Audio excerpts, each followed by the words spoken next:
Good evening, YouTubers. Welcome to episode 106 of Shrigleytube TV. If you're new to the channel, then welcome. And if you're returning, thanks very much for returning. Much appreciated. First, I'll start by saying thank you to everybody that made an effort to comment last week. Great, enjoyed reading all the comments. This week, we've got a real varied mix of things going on. A few visits out and about, and we took a crank for balancing. We did a transaxle overhaul for Dave, who came over from Jersey to collect it. All sorts going on. And then it's going to finish with a bit of silliness. I've just returned from Bergerac's Stag do. I opted to drive because it was just the thought of getting drunk and then spending 3 days recovering didn't appeal to me. So we just went for some tea. But met all of his friends, and they all very kindly had a word with me on camera and told me a little bit about Bergerac, so it was quite funny. Anyway, that's at the end. Hope you enjoy what you see. I'll stop waffling and let you get on with the video. Thanks for watching, as always, and I'll look forward to seeing you next Sunday at 7. Have a great week. Bye for now. Very important, this, chaps, if you can make it next Saturday, 4 o'clock. Bradford Odsall Formula 1 semi-final stock cars. It will be an absolutely awesome meeting. If you're thinking about going, get a hotel booked. I'll be in the grandstand. It'll be awesome. Good morning, YouTubers. It's Monday morning. Thought I'd start with a visual and say hello. Hope you're all as grumpy as me at work, because having that lovely sun this weekend and being away with the Winklers and the wife is obviously very nice, but now the reality of sorting all the paperwork out for this parcel, this box. This is Julian's engine here, that's going to America. We've got a parcel there, that one with fragile written on it, that's not left for New Zealand for whatever reason. I've emailed them to ask the question and they said, oh, it should be collected on Friday, then it didn't. So anyway, that's my problem. I'll sort that out. We're going to get stuck into this as well. I've got the new block bored and honed. It's in the pot wash, so we'll get a dry build on, try and work out some ratios, compression ratio and stuff, because I'd like that to run this week. That'll be good. Obviously, we've got another couple of jobs that I've got to get on the go. And one of the things I really want to just touch on, if I can, I want to try and come back in the evenings this week and start work on the V8 Husky project, because I know it looks a million miles away, but when I've welded that sump up, got the heads on, set the timing, we'll go through it together. Hopefully we'll get a tune out of it on the bench. That's where it needs to be by Friday or by end of play on Saturday. I need to run it in the workshop on the bench, so that gives me another week to get it in the car ready for national weekend. Right, I better stop waffling and get on with some work. Okay, YouTubers, it's Monday afternoon. I think I've just about got over my grumpiness from this morning. This is a flywheel I've been asked to take a bit of weight out of for a 930, so I've used my double radius tool like a bull nose, so I can do both sides. The idea when you're machining like a flywheel that's iron like this is, rather than having sharp corners, we keep it all nice and radiused and flowing. So not a massive amount of weight out of it, but it'll just help it accelerate a bit better, less inertia, you know, on the rotating assembly. So done that. Over here, just something a little bit different, not massively different, but normally we bore these blocks out and put liners in them so that we have an iron top. Well, this is a standard 930 engine that I have bored to 72.5mm. So it starts off life as a 930, which is 70mm bore. I've took 2.5mm out of it on the original casting liner. So if you look, you can see the aluminium flash at the top, and it's a casting liner inside. So this type of conversion makes a cheap 998, but it's only ever suitable for a head gasket and for road use. It's not ever going to be a racer, because we have to use the wheel strings to get the cylinders to seal properly on the racers. Head gasket's absolutely fine for the road job, but yeah, if we're going to go racing, we put one on iron liner. So just to give you an idea, if you start off with an 875 imp engine, that's 68mm bore, that'll bore to 930. So you can take the 930 pistons and make a 930 out of an 875. Well, that's as big as you can go. And a 930 starts off at 70mm bore, but we can bore it 2.5mm plus, which takes it to 72.5, obviously. That's 998. So it makes a cheap 998 road engine. So that's what that's for. This is actually for my mate Gary. That's why it's got a G on it, because I believe he's looking to build another engine. So when he comes to bring my wings back for when he's painted them for me Audi, I can say, oh, I've done your little press here, mate. Anyway, got a couple more of these to do. So I'm going to get on with that next, and then we shall see where we're at. I've got the Essex crankshaft out. I'm going to polish that on a lathe next because I want to get a dry build on with that block before, just in case there's any problems with it. I need to know about them this part of the week because the bloke's over from Jersey at weekend, so we'll get that organised as well. Good morning. It's raining outside. I'm so excited. The temperature's dropping. I've forgotten how much I missed the rain. Might be able to get some sleep tonight if it's not 500 degrees in the bedroom. Anyway, it's all good. So it's Tuesday. I thought I'd just talk to you for a second about this block. Obviously, this is one of the blocks. There's another one there that I did, and there's another one there that I did. So we had a 998 day yesterday, making all the 930 blocks 998. So this belongs to another chap who's building the engine himself. I just bought it for him. So I've done it roughly 2.5 to 3 thou. We get the bore mic. It's worked out quite nice. That be a nice quiet road engine. So we can see it just rocks over 2.5 thou there. 2 7/10 there. What's it at the very top? 2.5. So nice tight clearance. That's really for a racer it wants to be 4 thou, but we're going to run it at 2.5 because it's a roadie and it'll bed in nicely, and then it'll be a nice non-oil burner. And obviously we're using these pistons that are here, which I've now lost, bad preparation. So this piston is the Maynard piston, and he uses the metric oil pack from, I believe, because it's 72.5 mil, it's from a Corsa 1.2.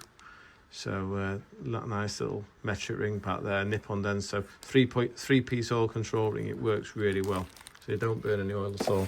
Anyway, the point of this little conversation was, obviously you can see the crosshatch in the bore, very important.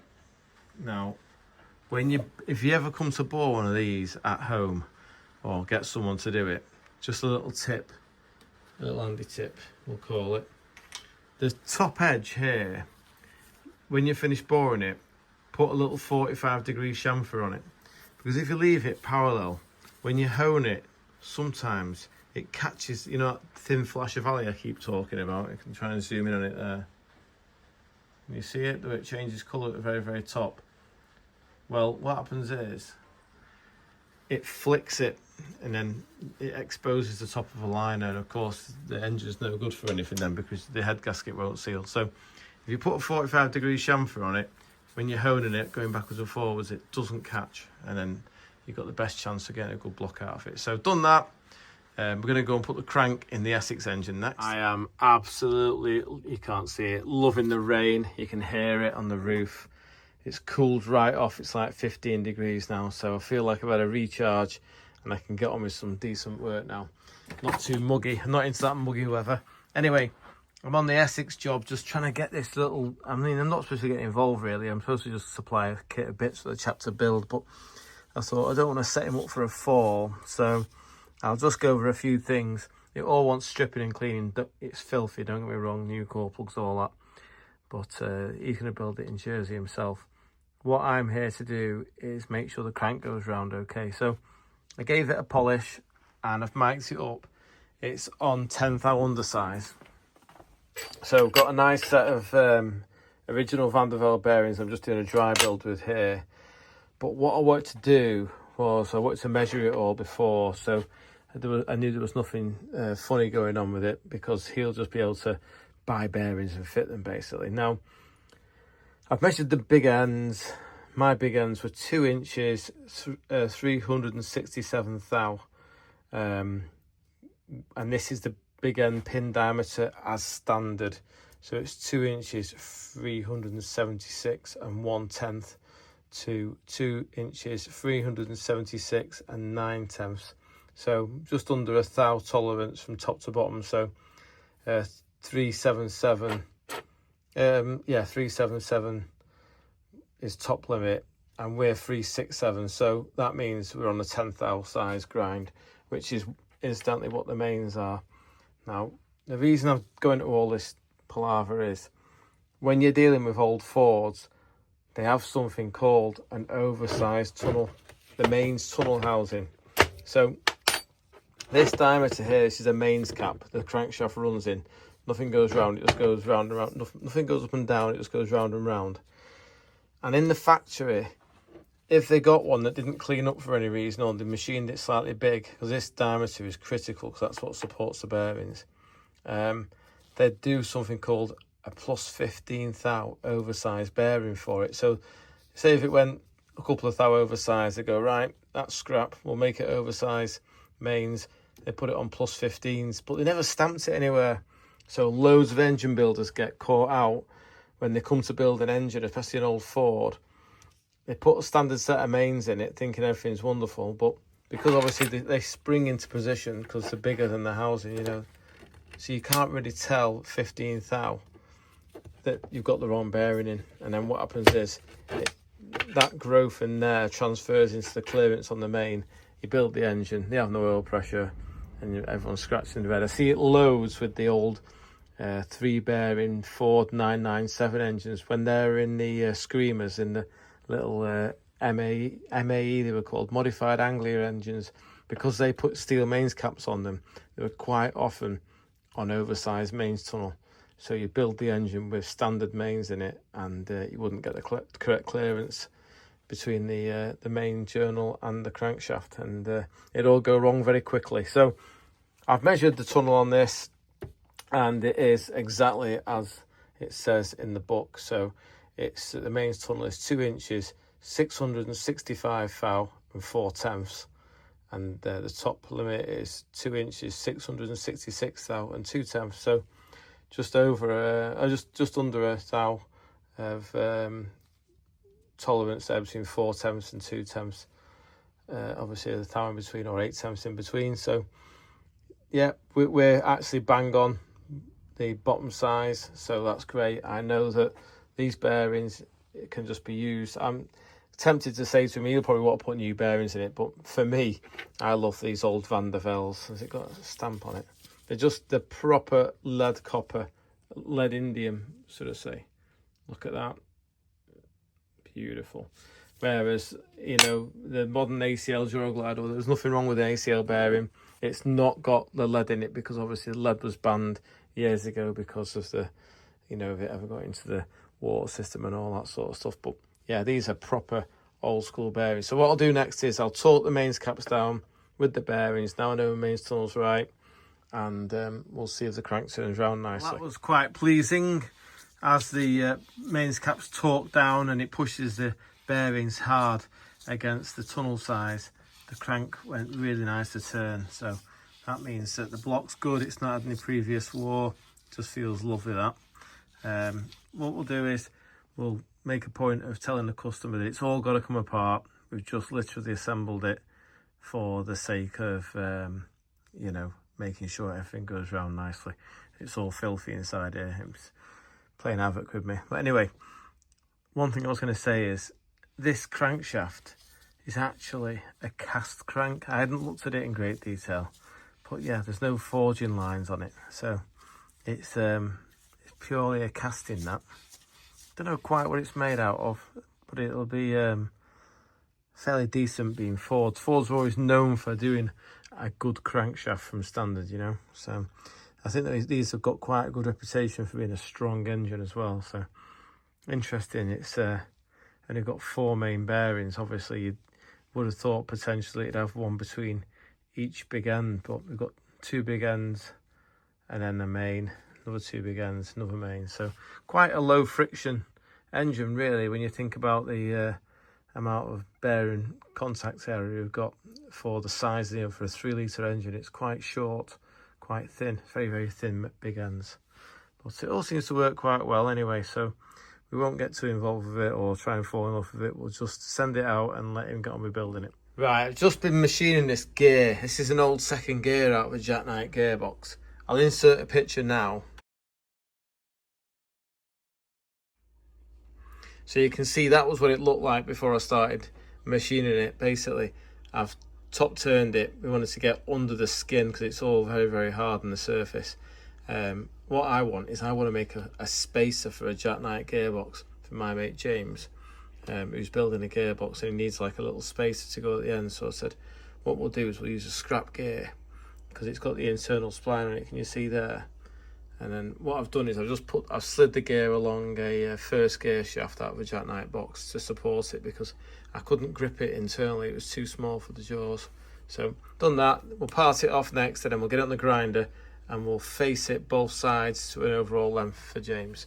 Over here, I've just been a bit of a honing day today. Obviously we honed the 998 this morning with the dry liners, so I thought it might be quite appropriate to talk about this one, which is one of my brand new Talbot Sunbeam blocks with a dry liner conversion. So you can see the liner's only about 10mm into the top of the block, and it sits on a shelf. And what I've done is I've just honed this now. This is a 74mm, which makes it 1040cc. So what we'll do is we'll get this in the pot wash next, get it all cleaned up, ready for building, because believe it or not, I've promised this one for a chap at National Weekend, which is only, I think, 2.5 weeks away. So we better get busy on it. I've got the crank balance and all the rest of it. The head's pretty far along as well. So once we get this all clean and get a build on it, won't be too far off at all. Okay, chaps, it's 4 o'clock on Tuesday. So I've put the tools down. Well, I've got some guys to knock in ahead. Apart from that, I thought we'd have a mess around with the V8 Husky project. So I want to finish welding this sump up. I've cut out where it needs to be now to clear the wonderful wheel parry exhaust manifold. So what I've got to do is I want to bolt the sump to an old Rover block, so when I'm welding it, it's got the best chance of staying flat. If you bolt it all over, you know, it obviously pulls as it cools down and all the rest of it, and as you weld it, it heats up again, so it pulls itself into different shapes. But if it's clamped down, there's a good chance it will remain R-flat. So I was just, well, I'm going to start a waffle about Rover V8 engines, but I've got to be honest with you, it's a biased waffle, because I absolutely love Rover V8 engines. I think that every petrol head should have a Rover V8 engine in their life, and it's a shame that some people get involved with them and they just think the pants, because, you know, when they're standard and they're running low compression, like 8-to-1 compression, and they don't flow very well, their heads, they're not very powerful, you know, but they have the potential to be awesome. And there's lots of different variations because they made them for so long.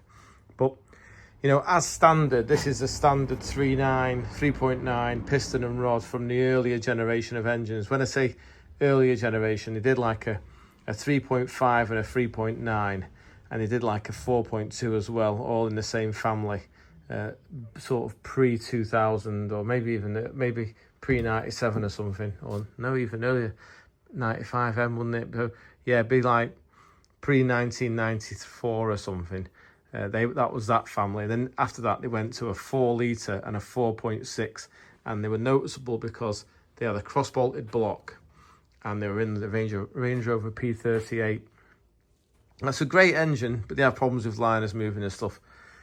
But in the interim, between the 3.5, the early one, and the cross-bolted block, they made this wonderful beast here. And it may just look like an end-of-life scabby V8 engine, but this is a special one, this. This is the last of the early type blocks. So it's a 3.9, and it's got the blanks where it would have been cross-bolted. So this is the later casting, but it hasn't been drilled and tapped, which isn't that important, because the most important thing is the cap has got really good location. See the mains cap there? It's shouldered all the way, so it can't shuffle and float around, which is a big issue when you try and stick a load of RPM in one of these. The cap starts shuffling. On the earlier V8 3.5, they were wasted here, so it only really had a little 1/8 ridge at the bottom to stop the cap from wobbling, and then they weren't hollow doweled or anything, they were just bolted on. If you ever try and rev one of these over the period of a year, you'll see when you take the mains caps off, they leave a witness mark where they've been, the steel cap, that's a steel cap, this, on aluminium block, and this shuffle. So that's just one of the things that they are. But like I say, they made this block, I call it the interim block. So when they went to the 4.6 and the 4-litre, the later cross-bolted engine, they went to a bigger mains diameter, whereas this is what we call a small main. And interesting as well, it's got a thrust plate on the end of the camshaft. Now that's because this engine ran with a serpentine oil pump on the front of the crankshaft. You might remember the old Rover V8. They used to have a pump that ran off a skew gear on the end of the camshaft. A big long shaft ran down, and it had a pump down here. And when you used to change the oil on them back in the day, you used to have to take the dizzy out and prime the oil pump shaft, because they were dead hard to prime. They used to run dry when you changed the oil or took the filter off, you know, and they get a big airlock in them and you couldn't get it out. So you had to hand prime it with a big long shaft on the end of a drill. Anyway, that was back in the day, that sort of thing happened. But one thing that's different about this block is because it was designed to run with an oil pump, it has to have a thrust plate here, whereas the earlier 3.5, it only had a one-way thrust, so the camshaft had a raised diameter because it was a constant mesh gear that ran the oil pump, and the load from the oil pump would always push the camshaft that way into the engine, you see.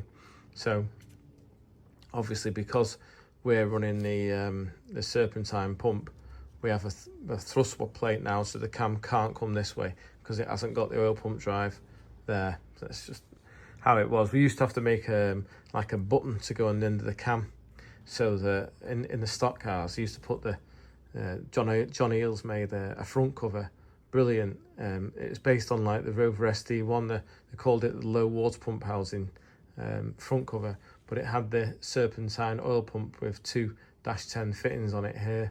It's like a recast item. It was brilliant. But what he didn't tell you, or what he didn't tell me, was because the camshaft is no longer being pushed this way by the load from the oil pump skew gear, when you ran the engine, the camshaft started to wander forward because there's nothing stopping it coming forward, and it nibbles all the cam lobes and wrecks the engine. So yeah, I learned the hard way. Anyway, hopefully you won't make that mistake if you decide to change the oil pump drive on your Rover. So yeah, that's about the waffle I'm going to finish with. I was going to say, look at this standard and rod. You know, the other day we had the Essex 3 litre piston and rod, and I remember it being 1.5 kilograms. Well, this is obviously a bit bigger capacity, but it's got 2 more cylinders. 3.5. Oh, it's 4 litre this, isn't it? But anyway, 1.2. So there's 300 grams saving on the Rover. And when I look at the big end, I do question how it works so well, because it's a right skinny little cap on it. But you know what? The top quality of these rods, absolutely brilliant. They just weren't a problem.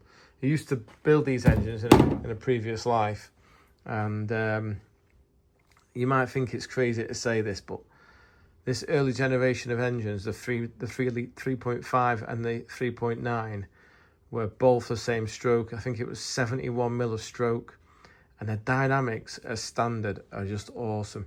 So 70 mil of stroke isn't a lot, as you're quite aware, so you can run a high compression ratio. I used to run mine with 13:1 compression, and it'd do 8,000 RPM. No problem at all. As long as you sorted there's issues with the oil ways on the engine. You've got to sort the oiling issues out. You get oil to the big ends and all your problems disappear. But the rod centre on here to here is actually 140 mil. So with 70 mil stroke, that's given us the magic 2:1 rod to stroke ratio that I like so much. So this engine here is a 3.5 because we didn't want the capacity. I didn't want the torque because it's going to be going through that poor little gearbox there. So this one has got the smaller piston in it, same 70 mil stroke crank.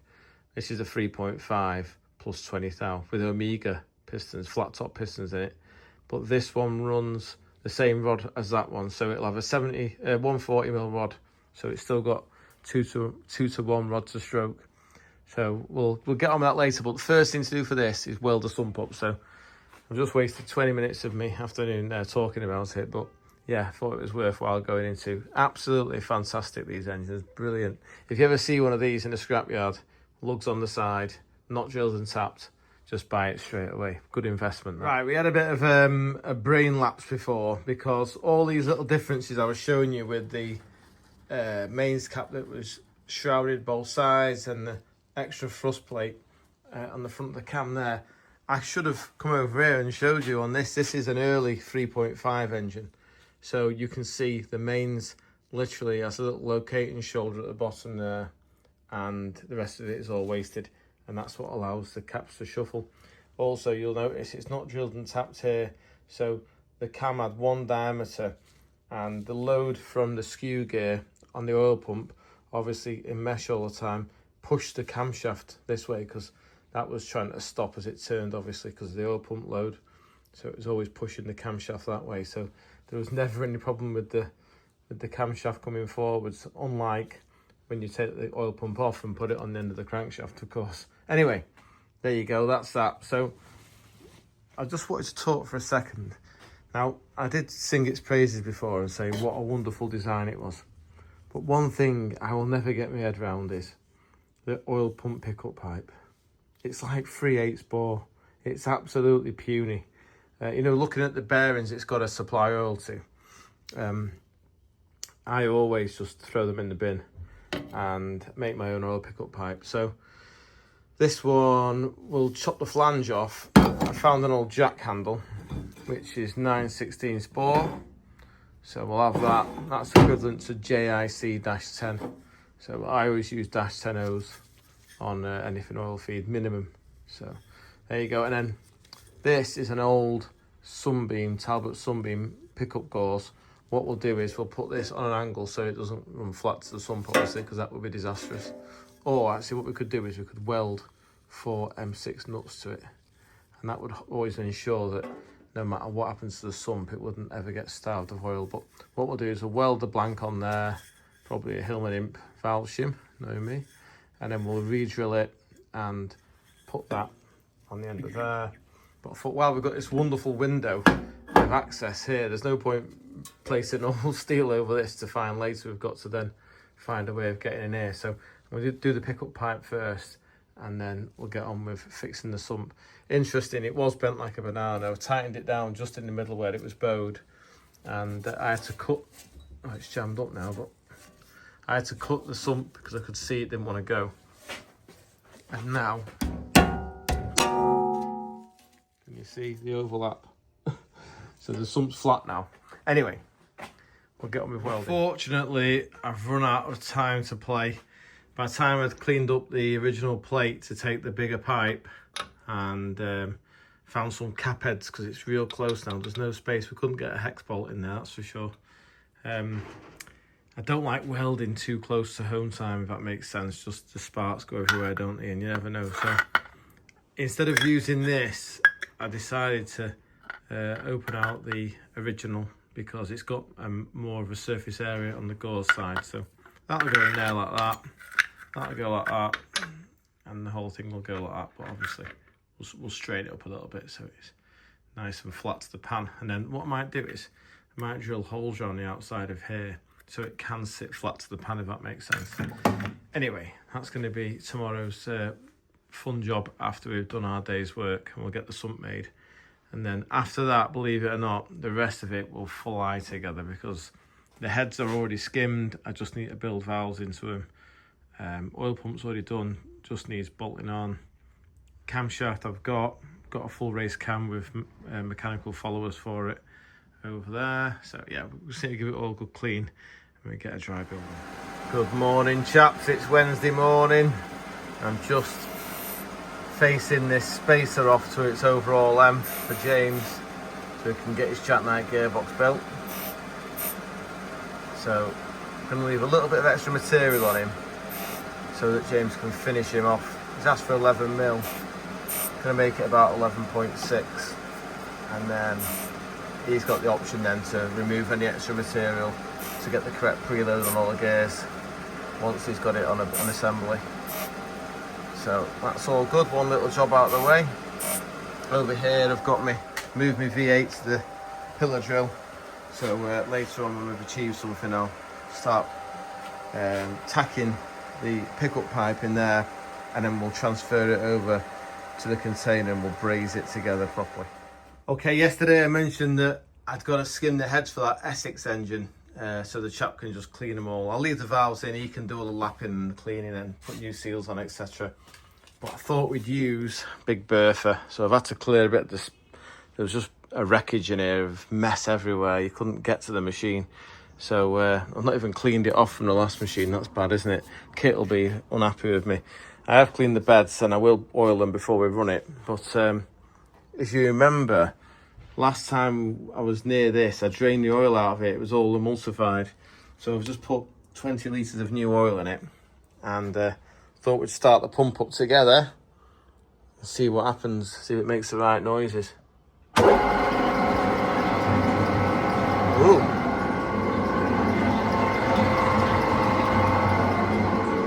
Sounds like it's cavitating to me, that. Oh. Right, it would appear that Big Bertha needs some more hydraulic fluid in his tank. I did look and I drained probably 1.5 tubs out of it, and I only put 1 tub back in, so I'll have to nip out and buy some more oil for it. So I thought before I do that, I'd get on with taking this engine apart. Now, this is the first engine that went out to America for Simon. It's 1150cc. This was actually done when I was working at Bob's, which was a long time ago now, actually. It was like 2014 or something. SE12, used to stamp everything up. That was when I was keen. That must have been number 12 off the Shrigley assembly line. So this is on a long stroke steel crank. Make it, obviously it's 69.5mm stroke, which makes it 1150 with the 72.5mm bore.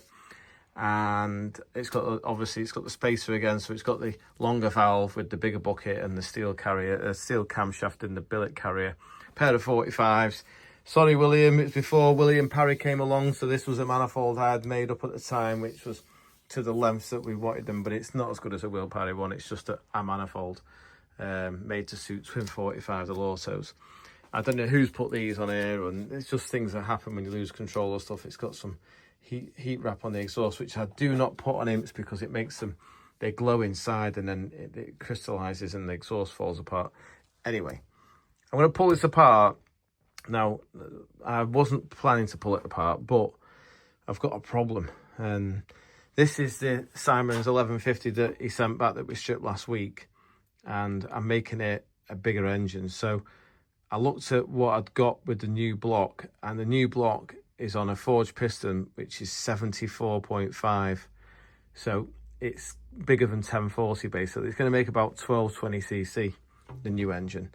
But the head that came off this, that nice head that's somewhere around here in the box, is on a 72.5mm 998 Wills ring, which is absolutely fine for 998, and it'll work for 1040 as long as it's concentric to the top of the liner. But on 74.5, which is obviously a size bigger again, it's 0.5 mil, it will make the Wills ring marginal. So what we need is we need to put a head with 1040 Wills rings in it, not 998 Wills rings. So this is a proper head, and it will have been one of the original CNC ones, this. There's a small chance that this was Wills ring to 1040, not 998. So this head could be a good candidate for this engine. So, or not for that engine actually, that one's in the parts bin as well. But I'm going to whiz the head off it. Hopefully the engine's all right. It's quite a while since I've seen it. It has been rebuilt over in America since, so will be quite interesting to see what it looks like when we take it apart. Okay, chaps, unfortunately this head is not suitable. It's on a 998 72.5mm Wills ring. Now I'm sort of ashamed we took the head off it and disturbed it, but at the same time I'm quite pleased because if you look, we've got some sort of contamination going on here.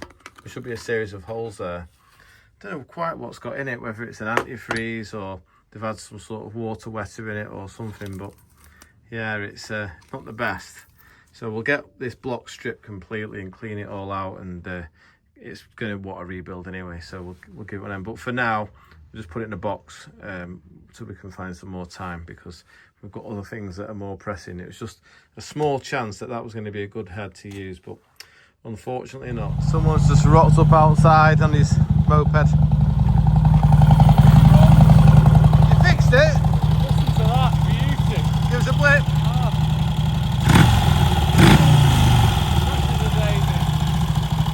Knock it off. You knocked it off with the brake lever. Decompressor. A decompressor? Yeah. Does that help when you're starting it? Yeah. Means you don't have to be a big roughy toughy to start it. Mate, you fixed it, well done. Yeah, the mag. It was crazy. the magneto. Yeah, crazy. Because when we ran it with the spark, I could see a brilliant spark. I wasn't. Yeah. It's just Well, got... I swapped the mag because I had a spare one there. Dave, who was helping me, brought a spare one with him. Thank you, Dave. I'm sure you'll be watching now. I'm sure he's a new subscriber. Do you reckon? Do I owe any money for that? It depends whether he can work out how to get onto YouTube or not. But you know. Oh yeah, yeah. so we thought, oh bugger it, swap the mag while we're there. So we did that, retimed it up, and it literally flies up first kick. It hasn't missed a single beat. Hasn't it? It does sound awesome. M60, how fast is it? I bet it's fast at 50 horsepower, isn't it? Yeah, it's the fastest bike in the world for 26 years. Mate, it's impressive. You know, I did a bit of a Google about them. Yeah. You know, just wanted to learn, because like you say, it's quite advanced, isn't it, with its twin drums and its and its lack of frame at the front. And I've decided to offer you £1,000 for it because you're so generous. I noticed they got quite a value. Yeah. Have you any idea how much this bike is worth? I wouldn't like to possibly say. It's not for sale, so it doesn't matter. I got it years and years ago.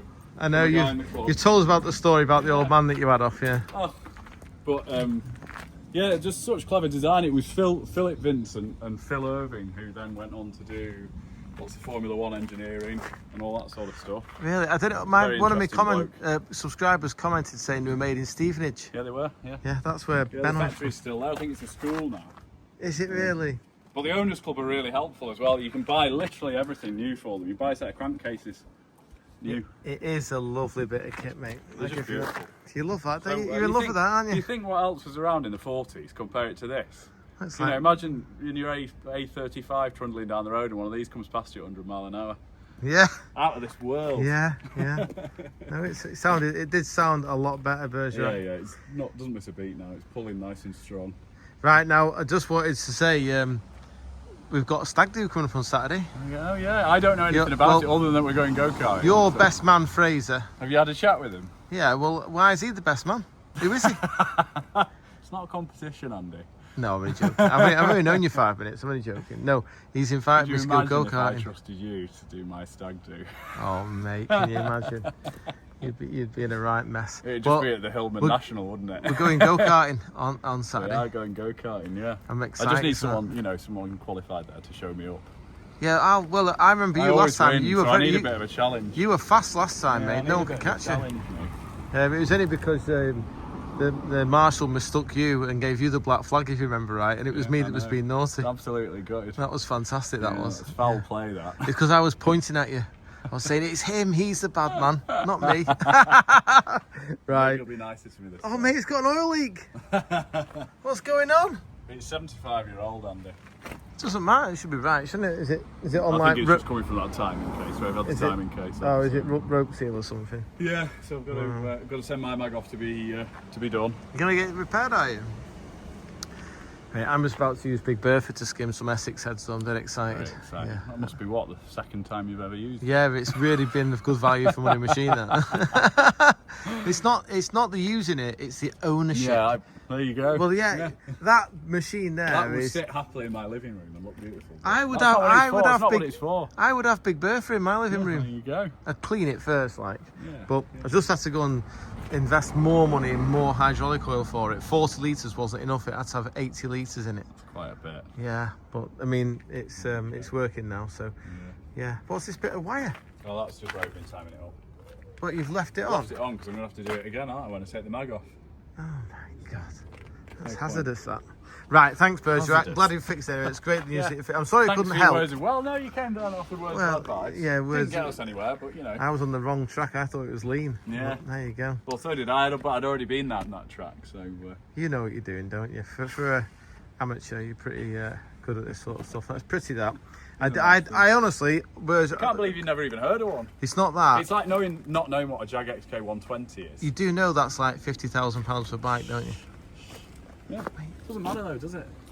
But the thing is, the values are dropping rapidly because sadly, all of the people that are into them are now in their 80s, and they've all had the bike since the 60s. They haven't just got one; they've got 5 of them. So each time one of them pops the clogs, there's another 5 appear released on the market. into the system. Yeah, and people want FRs and all that nonsense. Nobody's interested in that British engineering there. Will only go one way, mate, because we'll never be able to make anything like that ever again. Just like Big Bertha. Just like Big Bertha. Yeah. So you look after that, mate, and just enjoy it. The value, like you say, the value doesn't mean anything, does it? It's just I was just surprised. I thought that was yeah, impressive. Yeah. Right, okay. Right, I have topped up the reservoir now with another 40 litres of oil, and it appears to be on the mark, and hooray, it actually worked. So it was just low on fluid after we'd drained it for so long. I'd forgotten how much would come out of it, to be honest with you. Anyway, I'm going to fire it up now, put this first Essex head on. So what we'll do is we'll skim this back and then take it off, note where we've gone to with the head height, so that we can repeat exactly the same operation with the other head, so both heads end up the same fitness, so same compression ratio, etc. So I'll fire it up, and I'll do a bit of video when he's going backwards and forwards.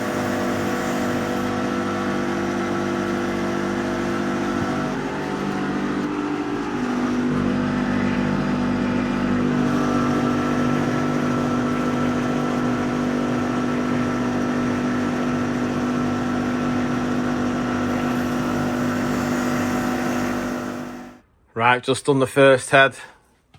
Looks really good, that. I love it. I absolutely love using this machine. What a cracking bit of kit that is. I don't know if you noticed, I literally put one thou on the cut and as a final pass, and it just skimmed it beautifully. So obviously there's no speed involved because of the way I operate it, but if you wanted to use, you know, if you had a pile of heads to do, because of the power of the machine, you could just rattle through them. It's not like a miller where it's ka-clunk, ka-clunk, ka-clunk all day. It absolutely flies through it. Well, after skimming my heads for my Essex engine, I made a pile of all the parts for David when he arrives on Saturday. And I thought I'd take the rest of this engine apart, just get the oil out of it so we could have a look. Because obviously we're going to need the block cleaning after we saw all that debris in the top of the cylinder liner. So I'm going to strip it completely. I'm just letting the oil drain into the tray. But it all looks pretty good. No horrors whatsoever.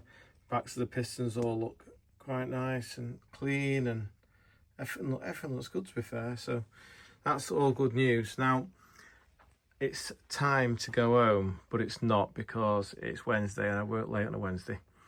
And I thought I better get on with my Sump for my Rover V8 engine, but I'm not very good at doing things I don't want to do, so I just couldn't face welding the Sump just yet. I thought, you know what, let's have a cheeky half hour on the heads. Because I've got all the bits from in so many different boxes. I'll get it all together and have a look, make sure the seats are okay, etc. Now this is a set of ported Rover V8 heads, and these are off like an early one because this hole's drilled.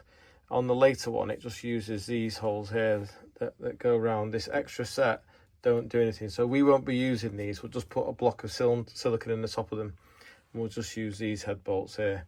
It's weird, but if you tighten them down on this side, an old boy told me this, and I can believe it. If you torque them down on this side, they blow the head gasket here into the belly pan. So it's like, right, we won't be doing that then. So I'm just going to pull it down on the normal bolts in the middle. Right, so I blasted these ages ago because they were really scabby, but they were a good set of heads. And I also skimmed them, which was nice to see because I haven't had to do it again. So if you look, you can see they've been ported, and they've done quite a nice job of it, to be fair. Not that I know anything at all about Rover V8 head porting, but they've got the short turn quite nice and they're opened up quite well. So I've just been looking at these. I think we have to give them all a quick lap. I'm going here with it, trying to show you a port. So you can see they've been opened up quite a bit from standard, you know. So what I'm going to do, I've got my valve springs here. These are a set from Kent Cams with a double valve spring and a steel retainer cap. Still runs with the standard the standard valve collet, but these are steel. Now originally on the Rover, not the very early ones, but the later ones, they were made out of something called, I think it's called powder metallurgy, where they get like a powder and they compress it and heat it, and then out pops a valve cap. Well, every now and again when you're revving them, they used to burst and drop a valve, so always good to use a steel retainer kit from Kent. So obviously we've got to use a double valve spring because the standard spring won't cope with the lift of the high lift cam that we're going to run. So I've got a Kent race cam to put in it, a mechanical grind, so it doesn't use a hydraulic follower anymore. But the rocker system on them is standard. Now I've got a rocker system that's off a Volvo P1800, which I was going to use, but there's quite a lot of machining to do to make it all work and go around. So to start with, we're just going to run it with the Rover rocker gear, keep it all simple. Anyway, I'll get on with lapping these valves in and building the heads up, and then we'll start the dreaded job of welding the sump. Right, okay, finished building the heads up now. They're all greased up, the valves, everything's ready to go. Valve springs are in.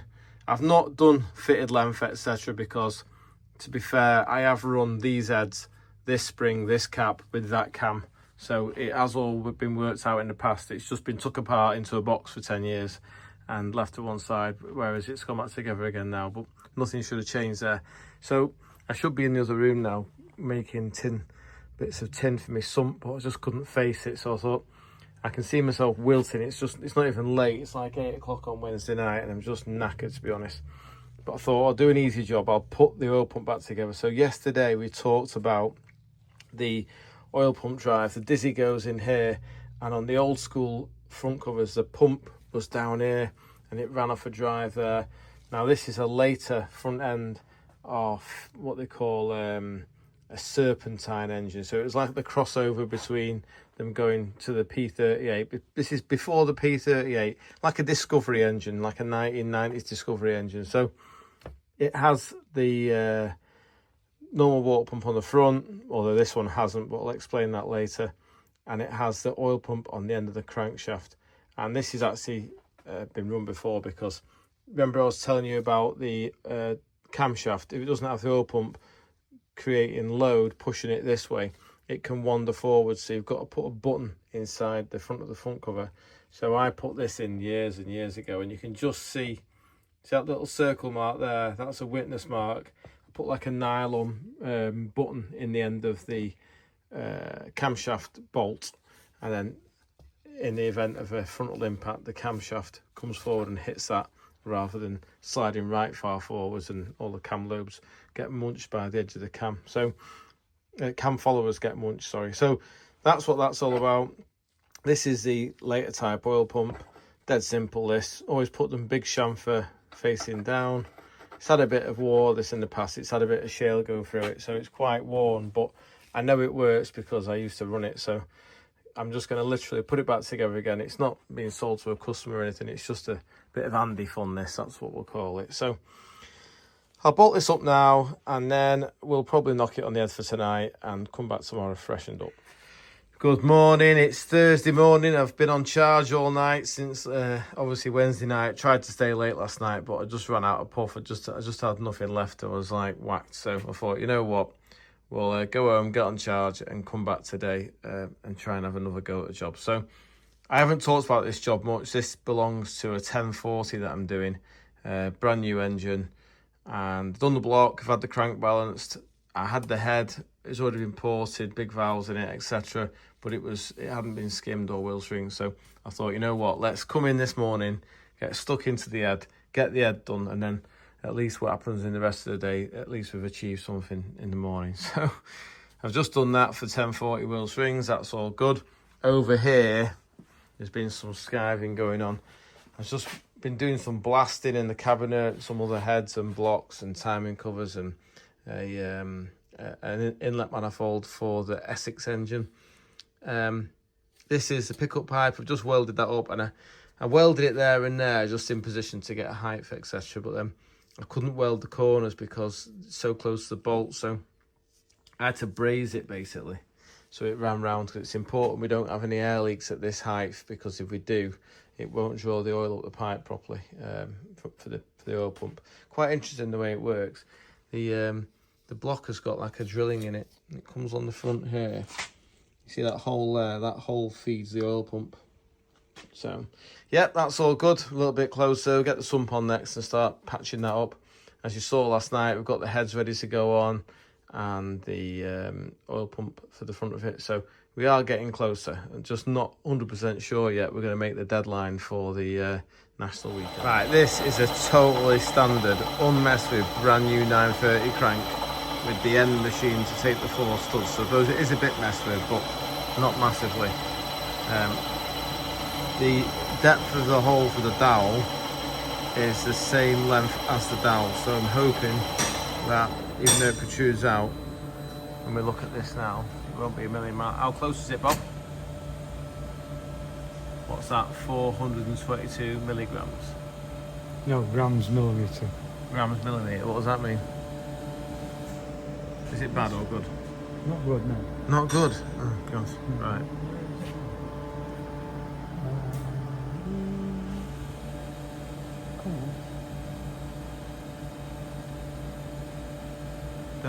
The back end's alright though, isn't it? Yeah. Right, well, we'll get drilling. Just to give you an idea of how this works, if you look on the little cursor there, you'll see it's on box number 3, and then above it says 2. That means we've got 2 things to modify. So the first one is the one that I'm on now, at 20 degrees, which is 17.6 mil deep. So that's what we'll set the depth on here.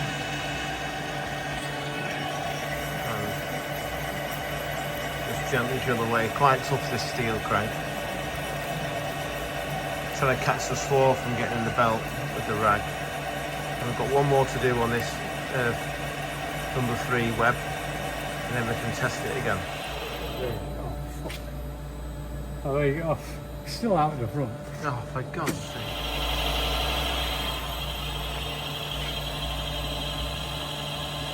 Oh, nearly. 35.5 milligrams.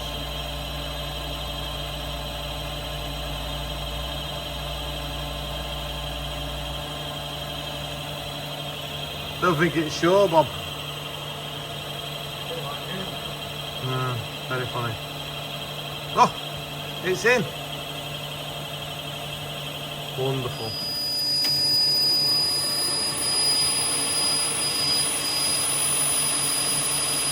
It all looks fairly true. I'm surprised it's so far out.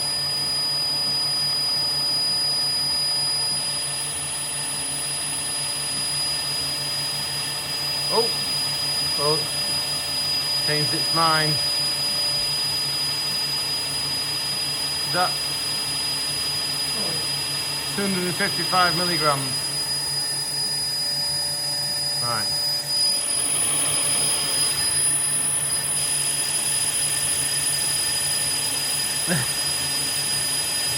Didn't go deep enough.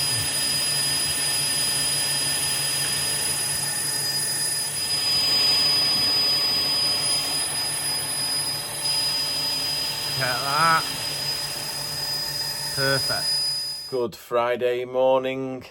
Just thought I'd do a bit of a visual on the camera and say hello, as I've not seen you all week. We'll talk about this engine first, then we'll talk about what I've got to do outside, and then what I've got to do in the back. I've got so much on the go. I've been doing a dry build this morning with the new engine for America. This is the 1220cc American engine. Now, this engine has run before. This is, you might recognise it, this is Simon Benoit's last year's engine, which he ran as a 1200 with a 74mm bore. I had some 74.5mm forged JE pistons. I thought, right, got a plan here. That's all nice and settled. It had new liners last year. What I'm going to do is I'm going to bore it plus 20 thou, which is half a mil, to make it 74.5. So it'll be like a new engine, new pistons in it.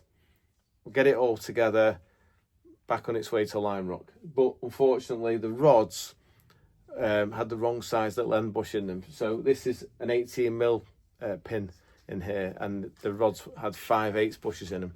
So what I've done is I've posted them to Stuart Brownsea at Rodwell Motorsport, because he's just absolutely awesome engineer, and it just really, I suppose I could do the bushes myself, but it's the time it'll take me. It'd be like a day's labour to sort it all out. Whereas Stuart is very, very efficient. He'll turn them around. He's promised next week he'll have them back in the post to me. So that's on the side burner now. I'll just turn the camera off and show you what I've been doing outside. Right, I'm going to start this waffle by saying that is a Snap-on Pro MIG 160E. I wish I'd bought it 20 years ago, because I'm absolutely rubbish at welding, and I thought I need to get this to a certain stage. I need to get the Sump welded, and then we need to leak test it and paint it, because if I'm going to try and, I'm in tomorrow on Saturday, if I'm going to try and get this Rover V8 to do some noise, I need this in paint today. So the welding, you're going to look at it. If you're a professional welder, you'll be probably cringing, but I've got the settings in the end pretty good, and I've got to say, I've struggled with a proper, I had a Sabora welder, a MIG welder. I struggled with it for a long time. I used to dread welding because it just looked like a pigeon had done it after having bad guts. But I've got to be honest, I can't weld, and that welder has made the job so easy. So if you remember, we chopped it all out because of the exhaust pipe. I literally just bashed tin round it and cut it off, and then it's a bit Eve Robinson, but it will be functional. And the new pickup pipe is inside there, all ready to do its job. So I'm going to get this off, get it in the pot wash, get it clean, get it on test, try and get some paint on it, because I've got to finish early today because it's a Pick the Boys up day. So that's that. And then what I've also got to do is I've sold the gearbox out of the Husky to David, who's picking up the Essex engine tomorrow morning from Jersey. So I need to get it out, and I need to put new seals in it and check the 2 nuts in the end of the gearbox are tight. So that's going to be my next job now, get underneath the Husky and pull that out. Right, chaps, we've rocked up in Wigan. It's Thursday night, and my mate Gary rang me and said, I painted your front wings, Andy. So I said, brilliant, I'll bring you the bumper to paint. That's a long time since I've come to Wigan. Not many of you understand this, but I got an old tape out, especially for going to Wigan. It's a genuine Maxime's tape. Now, Maxime's was one of the best nightclubs ever in Wigan. So I've had a bit of a throwback down memory lane. Anyway, I'm going to go inside his house now and see if we can get to his garage and have a look at his cars. I'm not sure if he'll be happy about it, but I'll ask the question. Gary, you have absolutely surpassed yourself there, mate. They're going to show the rest of the car up real bad. We're not painting the car. No way.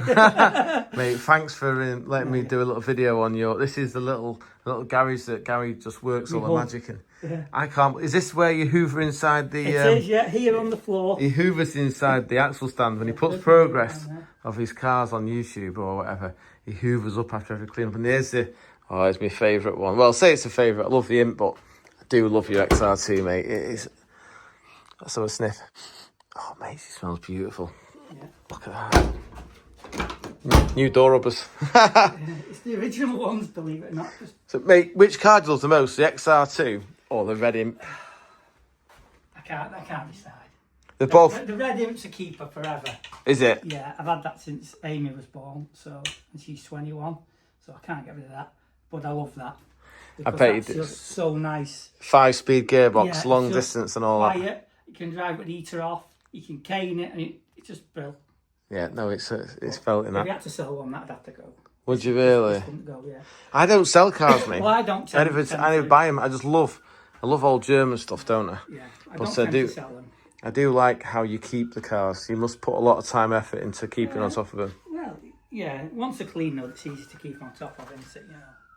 It's just, once you get to that stage, it is easy to... It's a routine. Yeah. It's been that person. I want to get to the stage where I have something nice one day, because everything I've got is like scruffy and got McDonald's fries in the back seat and stuff from the kids. And yeah. Yeah, well, when they grow up, you'll be all right, won't you? Yeah, well, hopefully one of them will take after me and clean the cars. Yeah. But I was going to say, thanks for letting me come tonight, mate. I just, it was no traffic at night, and obviously I couldn't face another night of what's that thing, Love Island she's watching. Oh, mate. Pins in my eyes. Yeah. But show them the bumper you brought, the next challenge.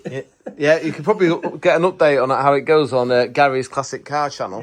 Yeah, I'm do a video on it. That's the bumper that I went to Doncaster for the other night and bought 60 quid or something. It was a bonus on it. There's no cracks in it, so and it's straight. The one that was on it was all bent, so it'll tidy the car right up. Look at that, it's cracking that. But I just had a bit of on the way here, mate. I had the tunes pumping because I used to come to Wigan all the time. I think it was last Saturday of the month at Maxine's, back to the old school. Oh, it's cracking. Good memories. Every Saturday night. Did you? It was my haunt when I was 17, 18. That's, my tinnitus and why I'm deaf. Do you know, on the back wall there was speakers to the top, weren't there? I used to stand in front of them speakers, mate. And I used to wake up on a Sunday morning and my ears would just be ringing for the full week. Yeah, well, that doesn't surprise me because it was quite noisy. It was noisy, mate. It was. That was good old times. It was. Them times will never... We used to go from there and we used to go to Birchwood Services. Yeah. In my RS Turbo. And, you can reminisce in the XR. I know, it was full of XR2s. Take you around there now and show you. I would. I'd probably start crying in the car or something. Yeah. Good times, mate. Really good times. Yeah. But it was literally, I reckon, looking back, I think we're looking at like 1998, that sort of it. A little bit older than Yeah, a bit older than me, aren't you? Yeah. Anyway, enough of my reminiscing. Thanks again for doing the paint job. Absolutely superb. I can't thank you enough. I'll make sure you well and truly looks after when it comes to sorting this new engine out for you. And yeah, brilliant. Cheers, Val. Tom, trying to find the energy to lie on the floor and take this gearbox out. I'm just not feeling it. However, it'll only take 15 minutes. I've just got to be a big boy, put my big boy pants on, get underneath there, get the donuts undone, get the mounts off and get the gear linkage off. Slave cylinder, then it'll be out on the floor and we can put some new seals in it and check it over together inside the workshop. Right, well that was a relatively painless operation in the end. Literally 10 minutes and the box dropped out. So I'm just looking inside the void here at the back where the V8 is going to live. So we're going to have to remove this cross section that supported the coil and the slave cylinder pipe and stuff. So I've looked at it and it's literally got one spot weld here, two spot welds on the end here. I reckon if I drill them out, I should be able to remove it and the same that end without damaging it, you know, so I can always put it back on at a later date, because obviously I don't think the Husky's going to stay as a V8. It's just purely an Andy itch he needed to scratch. So yeah, the only thing that's concerning me is I thought this car had new heater hoses in it when we did the sills on it, but that heater hose looks definitely second hand, and I'm going to have to cool this thing via the heater hoses to the front because there's no room for rad in the back. So we're going to put a big rad in the front. We're going to step down from 5/8 16mm, or step up, sorry, to like 32mm for the engine with an electric water pump, and hopefully we can get enough water through the heater pipes to the big rad at the front to cool it. But I think for the time being we'll just concentrate on getting the engine built and in the car, and then we'll cross that bridge when it comes to it. Okay, we've got the gearbox, or the transaxle I should call it, on the bench now. I've got my tray so we keep all the oil in one place. Now this gearbox, just to give you the history of it, it's just an old gearbox. I have piles of them, and when I put a new engine in a Husky or any opportunity I can to test one, I put it on test. So I don't have a dyno for testing gearboxes, and I don't actually rebuild gearboxes for a living or claim to know anything about them, but I know a little bit, enough to get by. Now I pulled it out the pile, I've drained the oil. This is like a year ago or 6 months ago. Drained the oil out of it, had a look at the oil, decided what it felt like, turned the diff, had a feel of it, you know, just got a general feel of what sort of pre-life the gearbox has had. If they're very muddy and oily like this, it means they've not been hot, if that makes sense. When they go all dry and crusty, that means they've been getting hot, which may be a lack of oil. So I can generally tell by putting my finger in the sump plug hole and looking at the state of the bottom of the, you know, the sump, or whatever you want to call it, what condition the rest of the gearbox is in. If any big lumps of metal in there, you know, it's generally had a hard time and may have bearing failure or whatever. Now I love these gearboxes. I think they're absolutely cracking. They don't have any known weak points. As you could put that in a race car and go and do a race with it, as long as you didn't launch it off the start. Maybe one weak point you could say is the cross pin on the standard differential is quite weak, especially if you're doing like trials and stuff where you've got one wheel spinning really fast and the other one locked. So that is potentially a weak point, but I've never had a problem with one. The crown wheel and pinion, great, as long as they're enmeshed properly. The bearings in the gearbox are always, I think they're massively over duty sized for the you know, the amount of torque we put through the gearbox. You'll never see gearbox bearing failure. The only weak point on them really is the synchros get worn and then they start, you know, crunching as they go into gear, especially when they're warm. But that could be true of any gearbox, couldn't it, you know? Inside the gears on the shaft, when they're in neutral, they spin on the shaft and they have a bronze gear inside.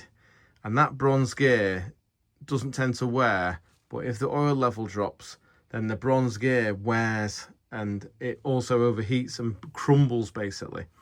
And then what happens is the gear starts to do this on the shaft. So because it's a helical gearbox with angles on the teeth, it has thrust in it, if you can imagine. So when you come on and off the throttle, the gear tips and it flicks it out of gear.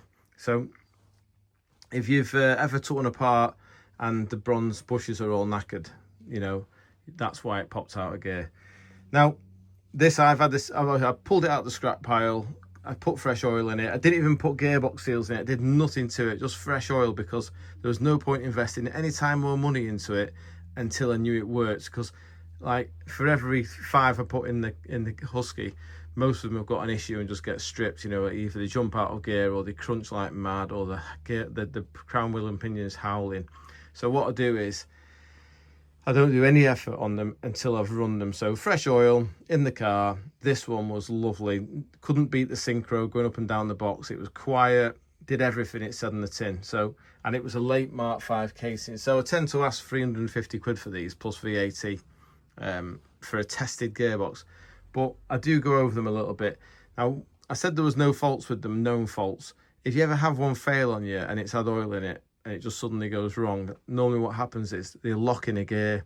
And the reason they lock in a gear is because there's 2 nuts on the end of the input shaft on the pinion shaft, and they're in this reverse gear housing here. And what happens is they've got a little locking tab on them, but we're talking like they were taught to 40 foot-pound like 50 years ago or something, and they back off and they work loose. And then all the gears go sloppy on the shaft, and that allows you to over select one. And then once the gear selector's gone past its natural position, you've got these things called blocker bars inside the Synchro hub, and they all pop out, and then it jams in gear, and you're like, oh, we're stranded.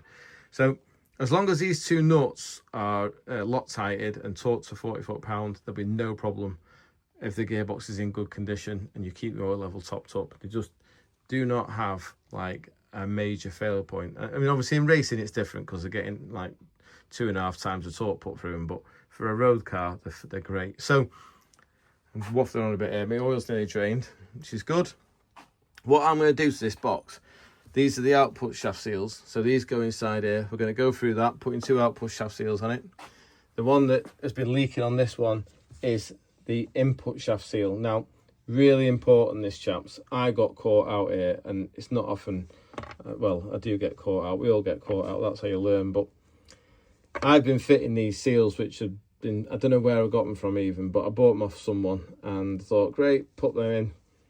But they're too thin. They are 5/16 8mm long. These are 3/8, which is 9.35. So you need the longer seal, not the shallow one, because what happens is the shoulder inside there is quite deep, but there's no back to it.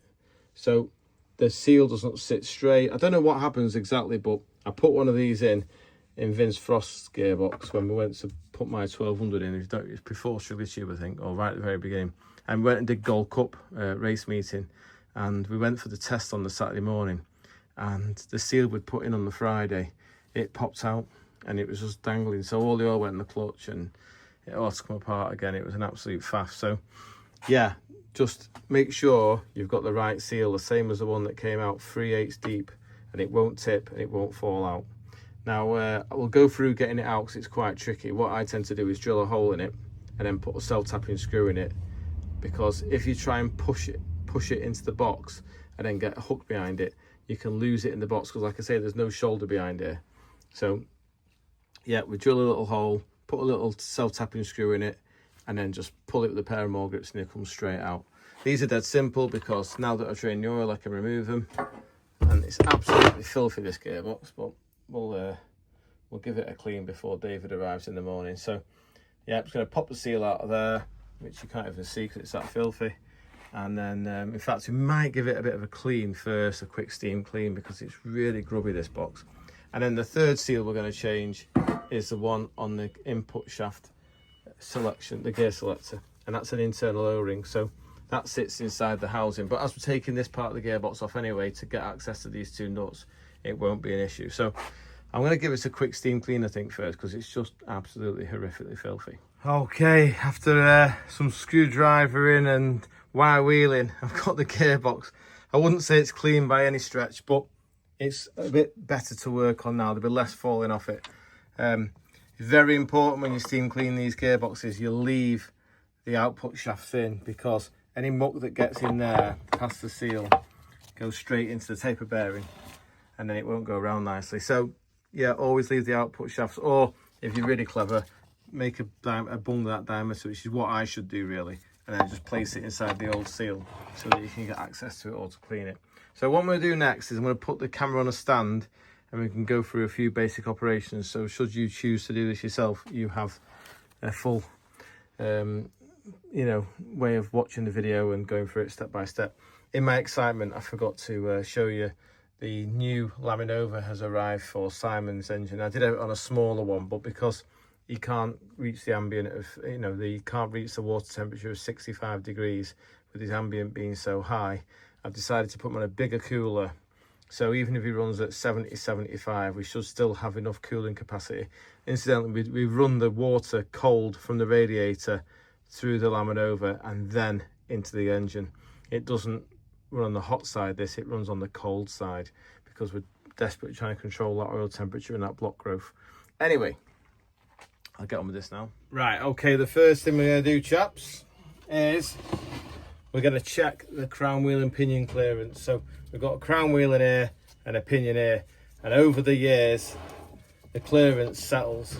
Now in the factory they were set with 6 thou clearance, so you could rock the crown wheel and pinion, the crown wheel backwards and forwards 6 thou. Now I'm doing this just listening for the big clunk, and I think the clearance has grown quite large on that. So what we're going to do is we're going to flick the inspection plate out underneath. This is probably easier said than done. That comes out like that. Get a big screwdriver.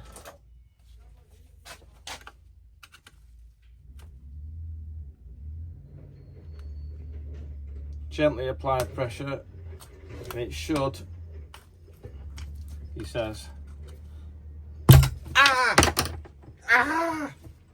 Ouch, that really hurt. Don't do what I did, and that looks nice, doesn't it?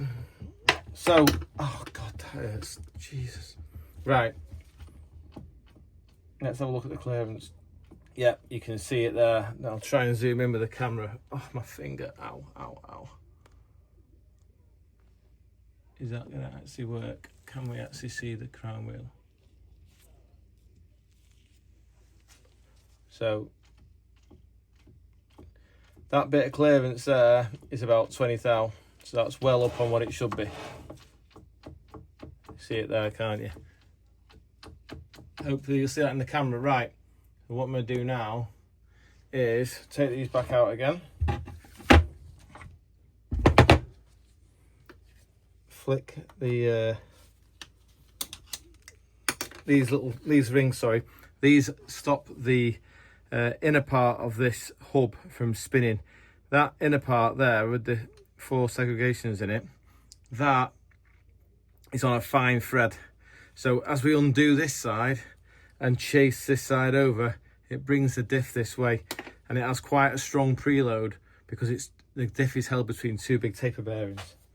So flip this one off as well with my poorly finger that is absolutely wrecking. Wow, it's a good job I was on camera, I'd have been crying. Right, flip that one off as well. So this is the special Roots tool. You can make one of these like this one here, but I was very fortunate to find a genuine tool. So you can make one out of alley if you need to spin them over. You can use a pair of mole grips and just, you know, fudge it, so to speak, but it's better if you do the job properly. 19. Right, so what we're going to do is we're going to back this side off a tiny bit. He says it's absolutely solid. Oh, that's not very good, is it?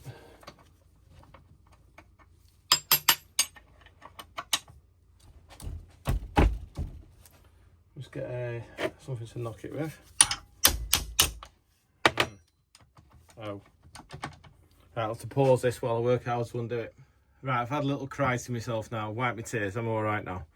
I've undone that. It was just really tight, but it wasn't tight as in thread tight. It was just had rust on the outside of it here, so it just bound a little bit. But what we're going to do now is I've removed them both. I've thought this would be an easier way of doing the job, and it's probably easier for you guys as well, is I'm going to knock the seal out, which is just a simple case of hitting it with a hammer and it'll come out. And then round the outside, you'll see an O-ring. So I'm going to try and remove without breaking. Now this O-ring is really important because that diameter inside there is what seals it. So when you put it back together again, put copious amounts of grease on all this and inside there so that the seal can rethink. I need to get some of these. I must ask Malcolm Anderson if he's got them in stock, because it's something I haven't got, I'll be honest. So we'll grease it up, which it'll be absolutely fine. In fact, actually, you know what we might do? We might grey glue it, because then it definitely isn't going to leak, because this is going to Jersey this. I don't want him to ring me up and say, it's got to leak that gearbox. So that's that one, that's that one. What I'm going to do is one at a time, so we'll keep them in order. I'm going to wire wheel them, get the bearing out, the seal out the middle. I think I'll put the new seal back in as well, so you can see it literally, the seal sits level, but we'll go through that together. Right, let's get them cleaned up. Right, we're back on the job. Got these wire wheeled up, they come up quite nice. Just a bit of pitting on the outside there, but that's past the O-ring that seals the oil. So it's just external that way. It got wet when the car was quite young and the moisture's got trapped. So got a new seal here. What I was going to say, I've just fitted the first one, did a test run. Really easy. I use a bit of grey glue on the outside, and what it does is it helps to lubricate it and then also keep it in position. So that's where they sit when they're finished. So I don't like banging seals in. I watched a YouTube video the other day of this bloke doing this Honda motorbike, and he's banging new seals in it. He's doing it dry, no lube or anything. He's just smashing it to death with a hammer. I thought, mate, come on, use your noggin, come on. Bit of grease or something. If you use the grey glue, it has a double bonus. It's like a lubricant when it's wet, and then when it dries, it holds the seal in position forever. So it goes that way. And because it's got the silicone on it, I hope the camera can see that. Move its work out. I'm just literally going to push it with my fingers. And you see it just goes into position. Dead easy. And when you hit the seal housing, it's got steel in it, obviously. If you hit it too hard, you distort it. So there you go, you can see seals in nice and straight and level. We'll wipe all the excess grey off it now, and then we can get on with putting the seals into the gearbox. So that's that. So what I'm going to do is I've cleaned the O-rings up, so I'm going to put them back on here dry, and then I'll put the grey glue on top. That makes sense. So we'll clean out in here, make sure there's no debris in that. And what we'll do is, we're not going to put it on the thread, we're just going to put it on the O-ring. Now really you shouldn't do this, you should be buying new O-rings, which are probably quite easily available, and just doing it with some grease.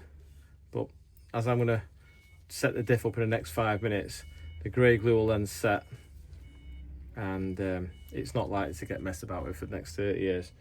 So put that back in there.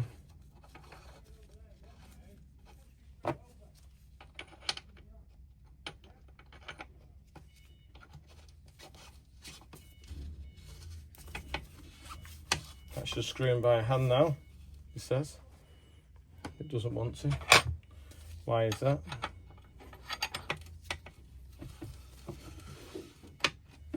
Probably just the grey glue.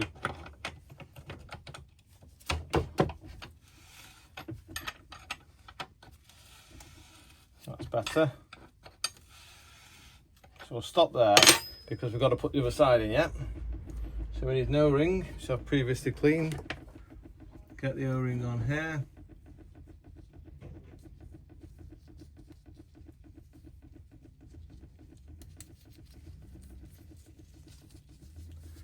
Brilliant, that's all on. So, bit of grey on here.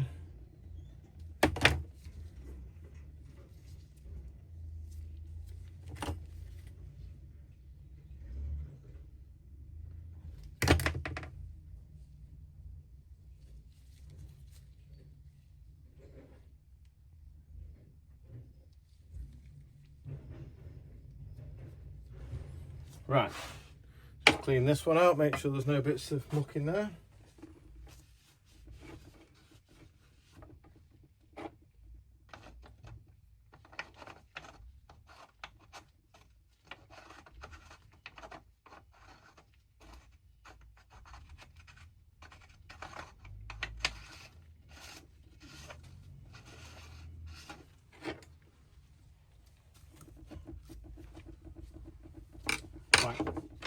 Quite tight locating that tool is on the side of there.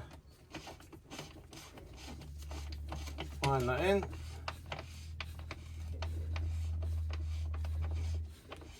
And what we'll do now is set the crown wheel and pinion clearance.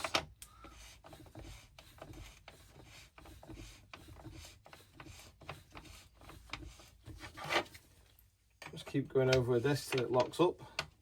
That means that the two taper bearings have been pinched on the end of the differential then.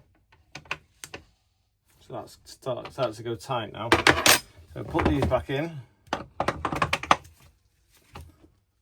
Right, that's dead tight now. So that means that I've gone too far with it. In other words, I've pushed the crown wheel into mesh too much into the gearbox. So we'll back it off until we get a clearance. And then what we'll do is we'll chase this side over.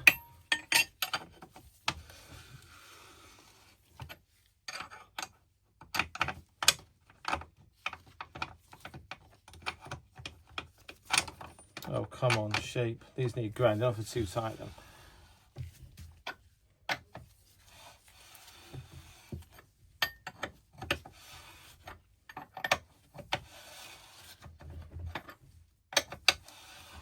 Getting there now, I can feel it's getting...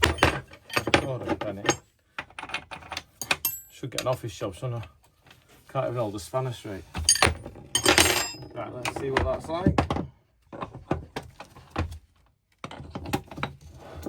Yeah, we've got the clearance again now.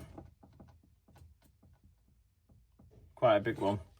So what we'll do is, we'll chase it over with this one.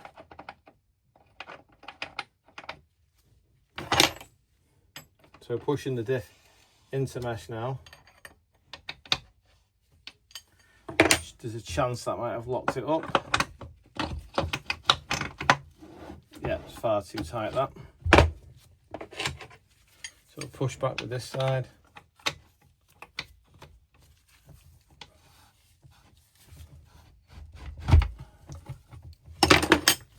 How's that now?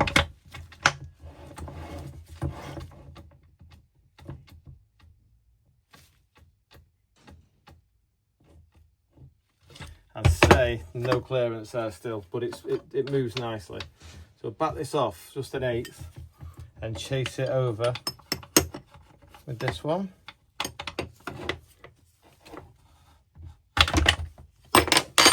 How's that feel? It's getting better, that. Right, you can hear it. Can you see? I'll tell you what, we won't do it just yet, but I can see the clearance is minimal there now. It's quite nice, that. Try it in 3 places.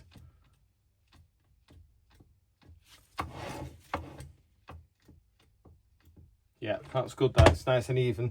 So what I'm going to do is I'm going to put a preload on the diff bearings now, because they're taper bearings, by clamping it in, putting more pressure on this side, because I wasn't really happy with the. There is a specific torque figure for this, but I just like to feel it. I know what it should feel like when it's correct.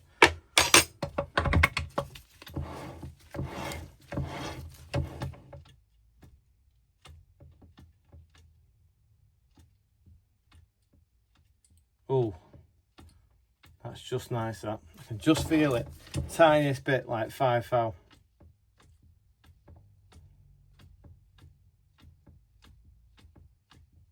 Yeah, that's beautiful, that. That'll be nice and quiet, that. Right, so what we need to do now is just double check the pinch on this side.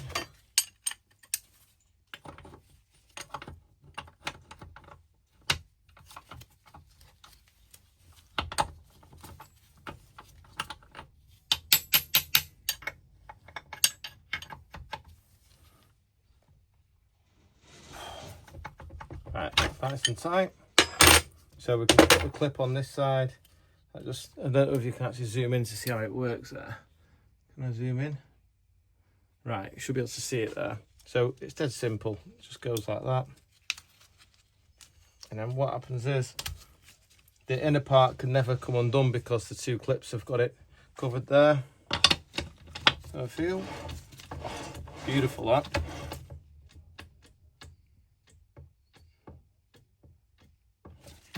Nice, right, wonderful. Let's just double check this one's, oh, that has to be tight because the other one's just been chased over. So same again with this side. Put the clip on.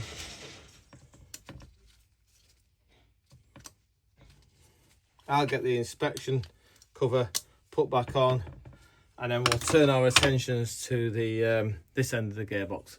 Right, small change of plan. We're going to start with this end of the gearbox, and then we'll move on to the other end. So I'm going to remove the input shaft oil seal. There's no shoulder behind it, so it can fall in a box, which is disastrous because you can't get it out again. What I was going to say, this is one of them tasks where I'm either going to get it right and I'll be like, oh, he knows what he's talking about, or it's going to go horribly wrong and it'll be just a disaster. So I'm going to start by drilling a hole in the actual steel part of the seal.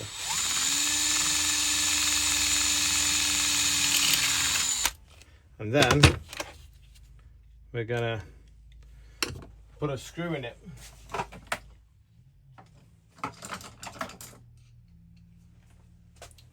If I'd prepared myself properly, I would have had a screwdriver ready to go, wouldn't I? Well, that would have been just too hard, wouldn't it? Right, so there's the screw. Don't know if it's going to start. It's probably a bit big, that screw. Probably needs to go bigger with the drill.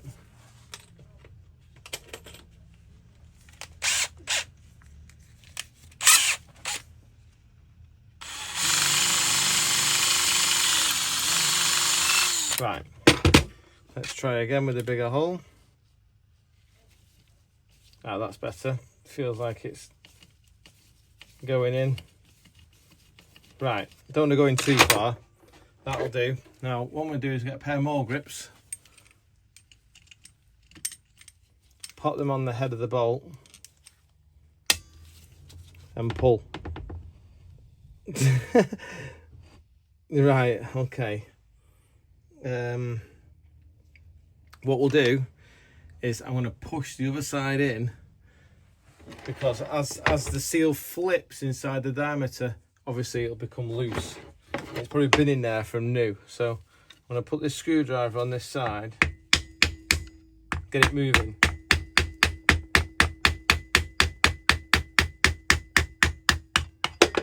Right, now it's fell inside the gearbox, which is exactly what I didn't want to happen. So give it some lube and hope for the best.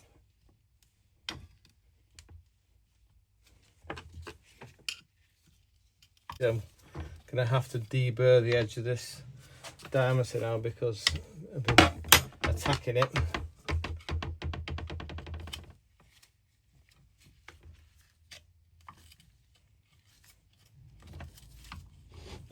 Let's try sending that through there.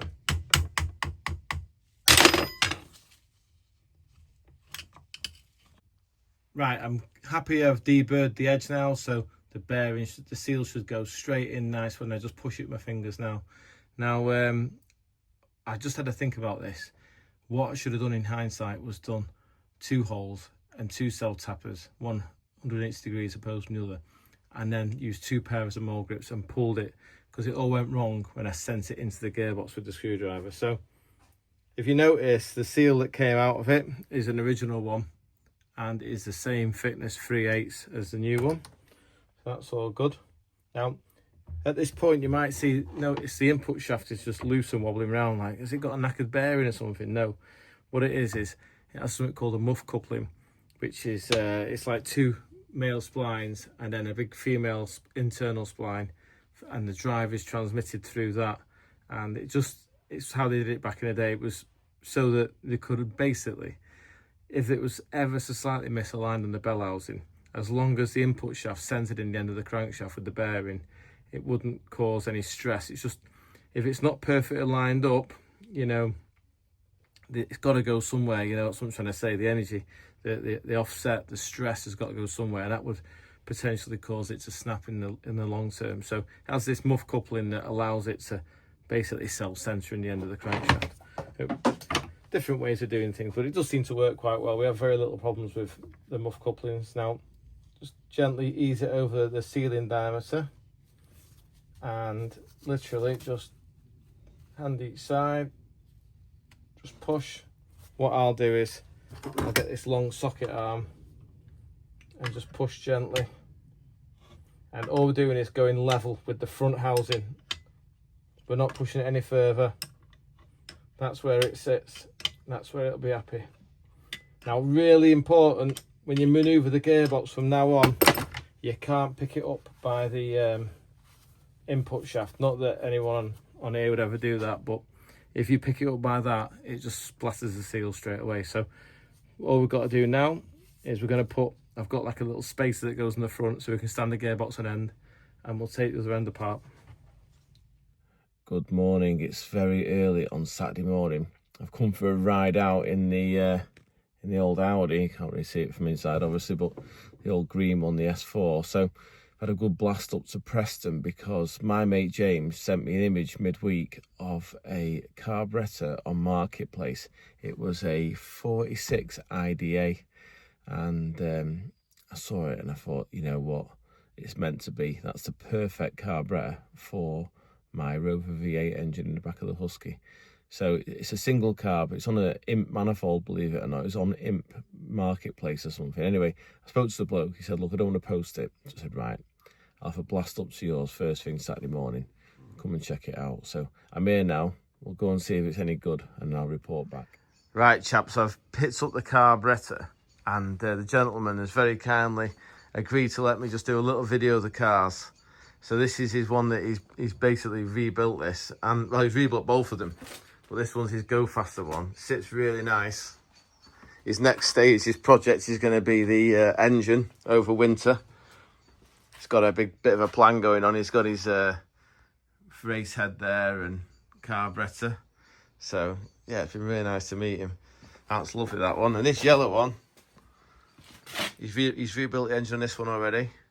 I believe Mr. Anderson's had a big part in supplying all the parts, because where the chap works is very close to Malcolm. It's lovely this, it's nice and original. I'm loving that sticker as well, because I had that sticker in my bedroom window as a kid. Everyone had one of them stickers. Brilliant, Rob, thank you for letting us video. No worries. Okay, we've just returned from Preston. Still got the reverse end of the gearbox to do, the two nuts. But I couldn't help but have a quick look at my new bit of treasure, so I thought I'd have a quick confirmation. Weber IDA runs the same mains jet type and slow running jet as the DCOE, of which I've got plenty obviously, so that's great. That means I've got a carburetor that I can actually tune now. So we're going to try and fit this. It's quite long. I didn't realise that it's actually a bit longer than I first thought, because I thought I could put a short trumpet on it, but it looks like the Venturi tube comes right the way to the top there. So not 100% sure yet whether we'll be using it, but I was just looking at it. I thought at first it was like a Keith Robinson job, you know. Obviously someone's made it run on an Imp Sport of some type, or Imp at 998 or something. It's a bit big, 46mm butterfly, but this is all quite nicely made. It's got, this is a water pipe that, I think, am I right in saying it's a water heater?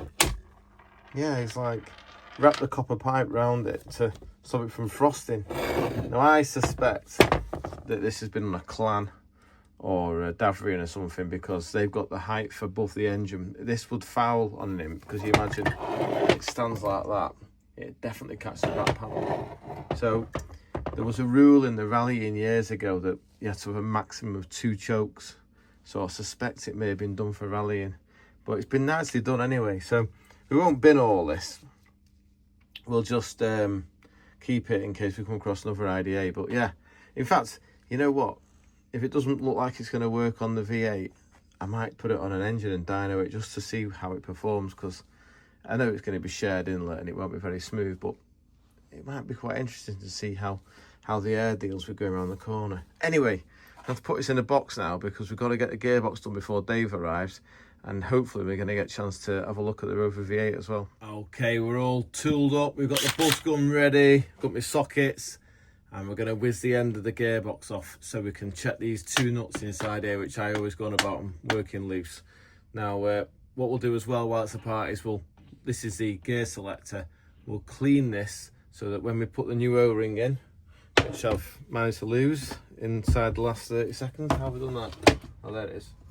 This is the new O-ring that goes inside the housing here. It's like an internal groove in here. You just flick it out with a blade, put a new one in. Dead important, there's no burrs, no sharp bits, no rust on this, because when it goes back over, you can easily damage the seal and then you end up back at square one. And because that's lower than the oil level, it continually drips. You know, if you've got an output shaft leak, it tends to just leak when you park up, like, but when it's running. But this is an annoying one. So first of all, we'll undo the 5/16 UNC bolts. I think there's 2, 4, 6, 7 of them. So we'll buzz them out. They're all different lengths, but there's only 2 lengths, so you can't really get it wrong when you put it back together again.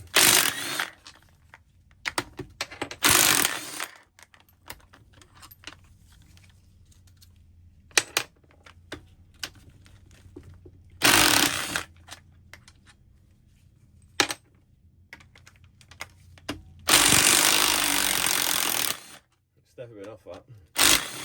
I'm pretty convinced of it. We are the first people in here for the last 50 years. So you see this one's got like a little steel plate on it, and that's because underneath this little 8mm hex here, or should I say 5/16, is a spring and a ball. And then this is a selector shaft, and it's got little indents in it.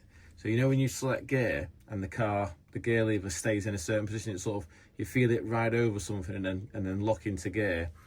That's when the ball and the spring pushes into one of the grooves on the shaft. I'll show you in a second. But we have to undo this first. I won't use the buzz gun on that. I'm just going to undo that natural style with a ratchet.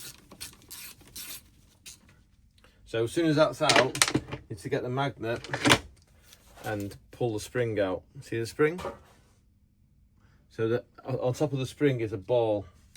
Now, the only way you can get the ball out is what we have to do is we have to get a screwdriver like this, a dead thin one, and then we rub it with a magnet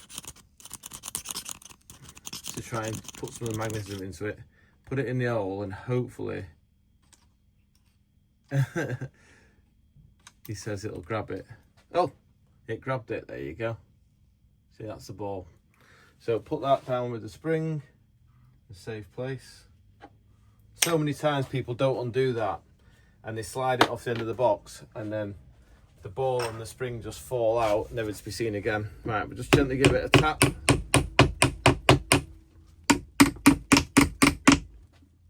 I've forgotten a bolt.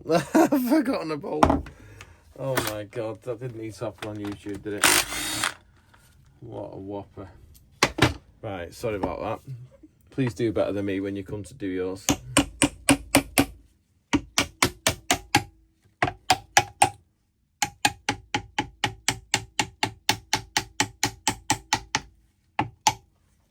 Right, sorry about that. They normally come straight off, but I can see why we had a problem now. This is the reverse gear mechanism, so it's dead simple. External, the 4 speeds are inside the box there, and this is reverse gear. And when you select reverse gear, it basically throws that from, that's its normal position there, and it throws it into that position. So it changes the direction. So all the other gears are direct to direct, but because we put an idler gear in, it changes the rotation, so that gives you a reverse gear. Now, I did actually nearly forget this, and I just thought it was a bad mechanism on the Husky, but I often struggled to keep it in reverse gear. It would sometimes pop out when you put it in reverse gear, and I just thought, oh, it was the linkages worn. But what it was, if we look, you see that there, that peg, oops, which I just dropped on the floor, goes into there. You can see how it's worn and it started sliding forwards. Let's see if we can get that out. Yeah, that's been rattling around for some time, that. So you can see where it should be sat and where it's moved to. So the reason they fail is because what happens is, because second gear, it's first and second, third and fourth, standard H. Reverse gear is across the gate and back here. So what will have happened is they will have been doing some spirited driving, gone for second gear, but gone through the gate and got reverse. And of course, when you try and enter reverse at high speed, it just fires back straight away. The gears look fine, but it just breaks the peg there. It's really common on the 4-speed jackknife race gearboxes because unless they put a gate inside the car so you can't select reverse, most race cars have like a flicker, so you've got to mechanically move the bar so that you can get it across the reverse gate to stop this from happening. Anyway, we know what's happened there. That's great. I can replace them parts and it'll be good as gold. Now, the point I wanted to make was, can you see that little roller inside there? Now, this is dead easy to overlook. You have to remove it to get the interlock plate out. I'm not going to get dead involved with the gearbox. I'm literally just going to tighten these two nuts at the top here. But what I wanted to say was, that is very important, and it's often pops out and then falls out or gets lost or whatever. It has to stay there, and then when the reverse gear housing goes on, it's squashed by this part here, so it can't escape, if you know what I mean. Anyway, one last bit I want to show you. That is the breather tube. Quite a clever breather, and they're really good as well. There's a hole in the input shaft, probably about 6 inches in, that allows the end of that to breathe, and then that just goes in that rubber there and breathes to atmosphere via that there. See it? So the early boxes didn't have that. It's a later box thing. Now, what I'm keen to show you is that these, no, this is probably going to go wrong as well as everything else has gone wrong. These often back off. So what I'm going to do is, I'm going to clean them both, and I'm going to put a Tipex mark on it. Then put the rattle gun on it and tighten it. And then we'll see if it's moved. Now, my rattle gun is good for about 25 foot-pound of torque. So these are 40 that they go to. But it'll give us an indication of what's going on. See if they are loose or not. I don't think anyone's ever been in this box. When you take something apart, I was looking at the end of it and I thought, no one's ever been in this. This is factory fresh, this. So we'll get the tool, which I didn't prepare myself for. What's a plonker? It's in here somewhere, it looks like. Oh no, I have to pause again. Oh, is that it? No. That's one of them. Not the one I wanted, but it'll do. Right, try and leave the video running so I can prove my point. Right, that goes on now. We'll get the rattle gun. Just put your fingers over your ears. Oh, that one went like... that went about 3/4 of a turn then. So let's just look. Yep, it'd gone literally a full revolution and round to there. So that one was hanging off. What's this one like? This one's normally not as bad, to be fair. That one was still okay. Let's just check.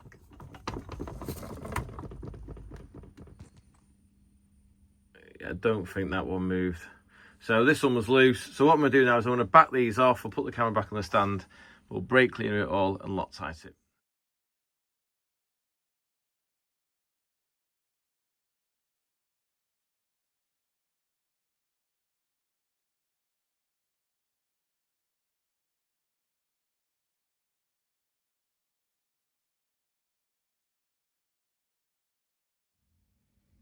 Okay, right, I'll just zoom out again actually. Right, what we've done is put Loctite on both of these nuts, as you've just seen in the time lapse. Buzz them up and then 40 foot-pound with the torque wrench, so they're tight now. It's hard to explain, but I used to put mole grips on here because the teeth are hardened, doesn't bother them, and that'd turn and lock into that, and then you could torque it tight. But a little tip, if you take the reverse gear mechanism off and then just drop the reverse gear idler into mesh with these two gears, because the gearbox is already in a gear inside here, it locks the gearbox up so you can just torque it dead easily. So I've done that. I put a new reverse gear idler peg on. That's the one that failed. You can see how it had been located in that slot, but it wasn't correct. So got a new one of those on it now. So you can see when it's in a normal position, it's just in free air. When you select reverse gear, this drops down. There's no other gear selected in the gearbox, and that creates the reverse mechanism for it to go backwards. So now we've torqued these down to 40 foot-pound with Loctite. I've actually dollied, if you can just see there, zoom in perhaps, you can see I have also just knocked over the steel so as the locking tab is engaged in the end of the crank, in the end of the steel shaft. Not that it's an important factor anymore because we've got Loctite on it, but as it's there. Incidentally, if you use a flat bladed screwdriver or chisel, it just bursts the steel. If you use like an old blunt Phillips screwdriver, it just dents it in nicely and doesn't split the steel, so it does a better job. But it's still irrelevant anyway because you don't need it anymore. Anyway, right, so we've done that. Check that the idler's still in the interlocks plate is in correct place with the little barrel inside there. That's all good. I've just replaced this O-ring in the end of here. It's really easy. Just get a blade, literally just flick it out, turn it around, pop it out, make sure it's all clean, and put the new seal in. So last operation to do now. What I'll do is I'll go back on time lapse because it's probably quite late on in tonight's video and your eyes are shutting on you. So I'm going to clean this with some emery cloth, and then what I'll do is we'll put some grey glue on the outside, degrease it all, and put it back on. I'll do it in time lapse, and then that'll be the gearbox done then. And we'll go through, what we'll do is we'll make sure we can select all 4 gears and reverse before we let it go out, because Dave will be here shortly. The time is now a little 10 past 11, he's here at 12.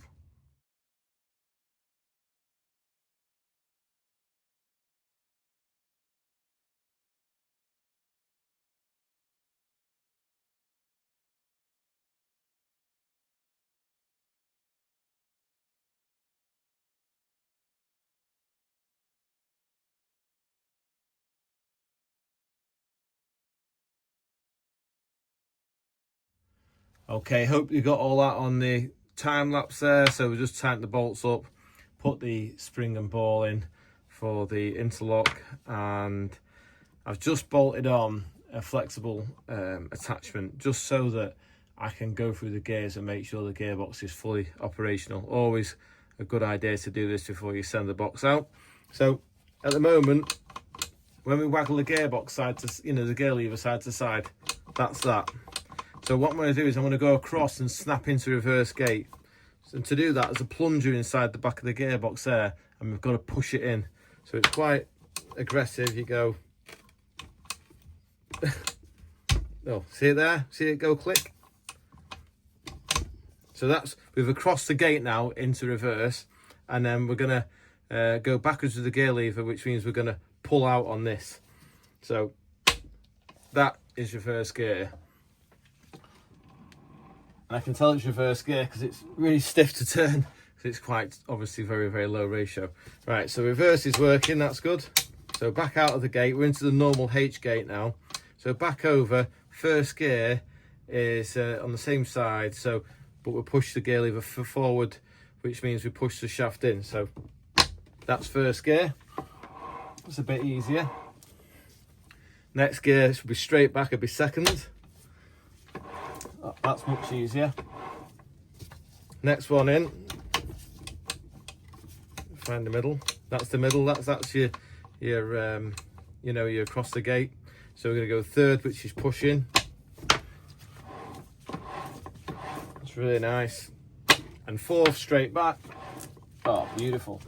Yeah, that'll be a good box. That he'll be happy with that. That's a good job done. That.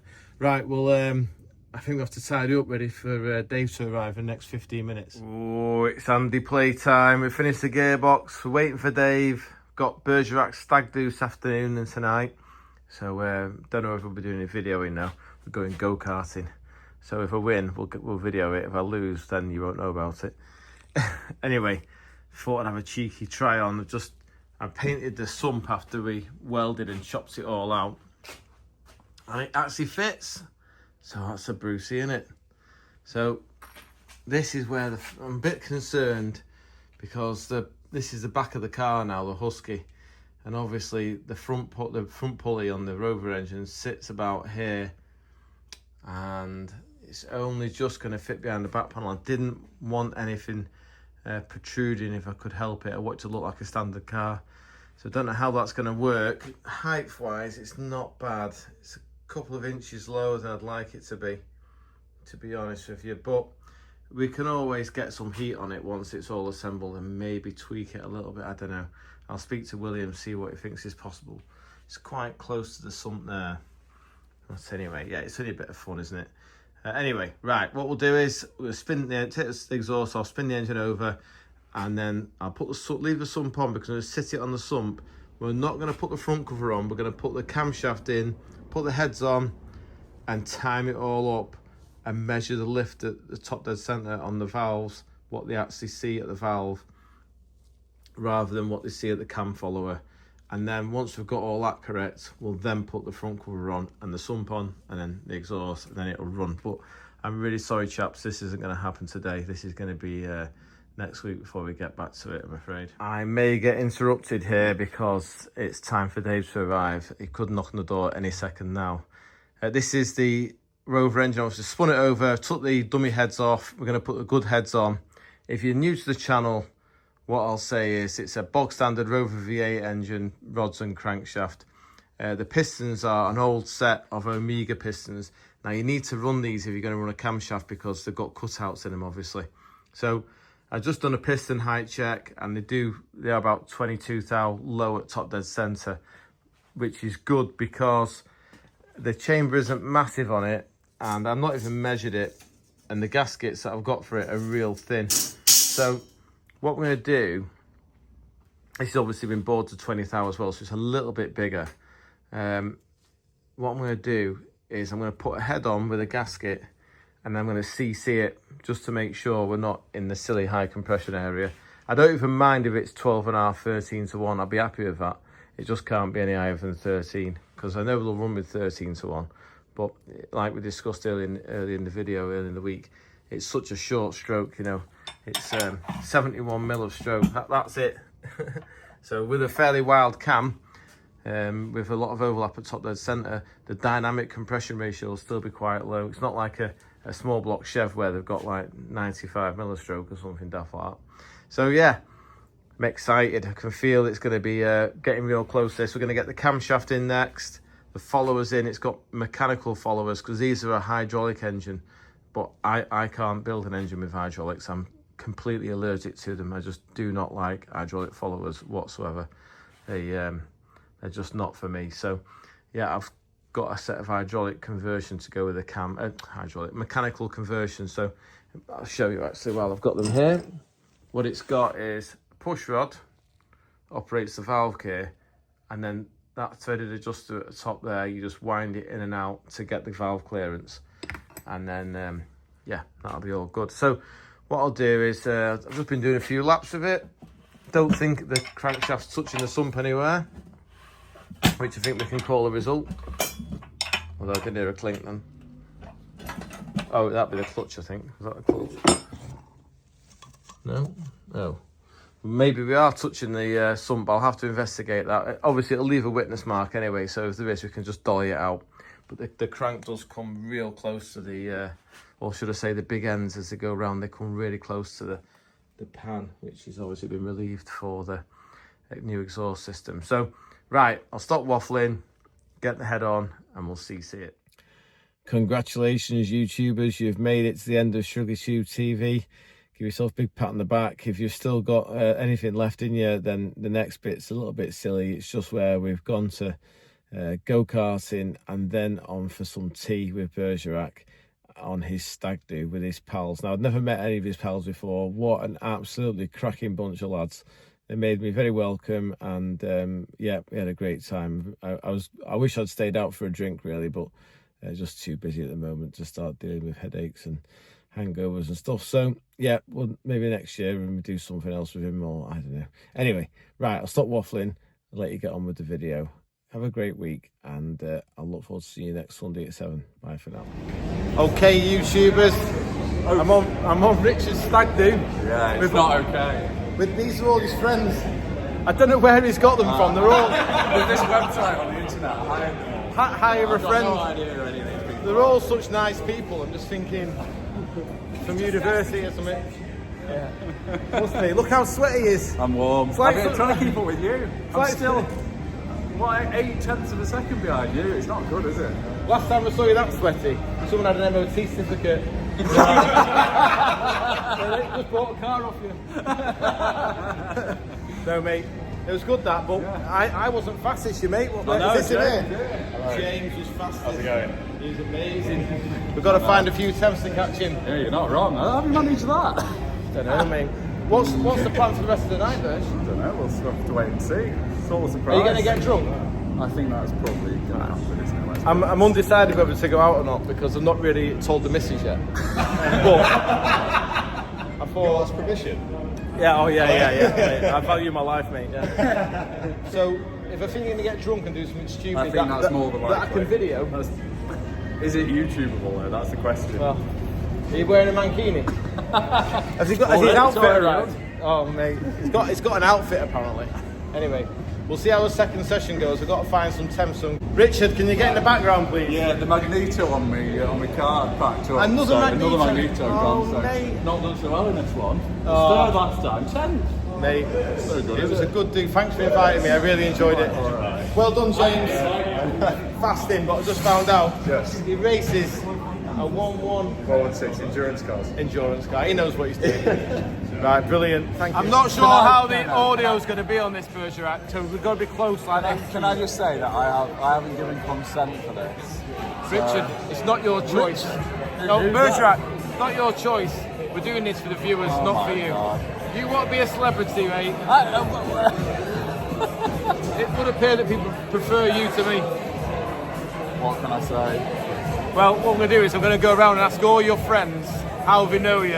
I think that might be quite dangerous. And I'm going to get an interesting story to Okay, put go on for it. YouTube. Right, let's start with, what's this chap called there? Ed. Ed, what do you do for a living? I restore classic cars. Really? Properly, he does a proper job. What sort of classic cars? Mostly minis, but anything BMC. A Mini. Wow. I'm not. Right. Okay. We'll move on from that. Yeah. I'm not a big fan of the Mini. So how do you know? Bergerac? So we met through a classic car club. The internet. The internet. With the days of forums Oh right. back in the day. How have you known him for? 15 years. Good. Right. So anything exciting you want to say about him? Anything you want to shock me with? That can go Shock on you. YouTube. That can go on YouTube. Yeah. There's legal. Yeah. We once we went on a trip to Wales. I'd bought a car. Right. What was it? A Dolomite? Or It was a Toledo? Dolomite 1500 TC. Right. And I had an MG Metro at the time. Well, it was actually my wife's car. Oh, well, wow. now wife. And we were driving quite spiritedly back through the Welsh mountains. Yeah. And ended up going sideways down a hill In a dolly. in the Metro. Oh, in the Metro. You say down a hill, it was through a field. It was through a field down a hill, sideways, the wrong way around to what we were actually travelling, heading towards a big rock. It happens. It happens. And we were stranded. The rock was on my side. The rock was on Richard's side, and I just remember opening my eyes and thinking, why aren't we upside down? And then a man came with a Toyota Hilux and towed us out with a big chain. Wow. Is it wrecked or keep going in? No, it was all right. And we drove down the road, and the police stopped us and said, "We're looking for two boys in a Metro." Two boys in a Metro. And we were like, "Oh, that might be us." And they said, "Can we have your name and address?" And I said, "No," and drove away. Wow. Brilliant, mate. I'm going to have to keep going. Thanks for the insight. Next. Hello. I know your name. You're Fraser, aren't you? I am. Hi. I've been sat opposite Fraser, so. Andy's a good guy. That's nice. It's got to mate. go off a few extra subscribers. Possibly. Fraser, how did you meet Bergerac? Wow, there's an official version, isn't there? Oh, right. But in essence, that two classic cars. So he was classic car club at that time. I think he had the first generation of his current MGB, Right. which I think is probably now in its fourth or fifth generation. But they're very similar. You wouldn't really tell the difference apart. So, yeah, It's like Meg or something, he calls it. Yeah. Wow. Have you been on holiday, done anything funny with him? We've been on holiday a few times with him. Yeah. Oh gosh. Wow. Too many stories to mention. A very small funny story. He doesn't handle his drink very well, this is well documented. And we went to a night out once. Yeah. And he looked a bit queasy. Anyway, he approached this bloke. He said, "Do you know where there's a mint shop?" And this guy said, anyway, next thing he knew, plasters the pavement in vomit. You know, can't go out with a packet of mint. So we have brought with us, each of us has got a spare packet of mint in case he gets stuck tonight. A mint shot. Brilliant. Thanks, Fraser. All right. Absolutely Thanks, awesome. Andy. Cheers. Right, we'll just go around here.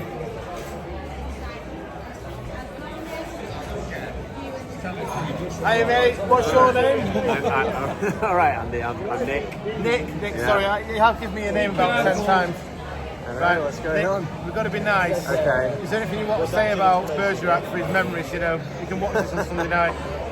Probably stop setting cars on fire is probably a good start. Oh yeah, he really got upset when that Merc went up, didn't he? Well, there's also the fake Ferrari before it. The fake Ferrari. Yeah. Did you build that with him? Yeah, that was what we built together. Oh wow, right. Somebody right. had to drill all the holes in the fiberglass and he didn't want to do it. So.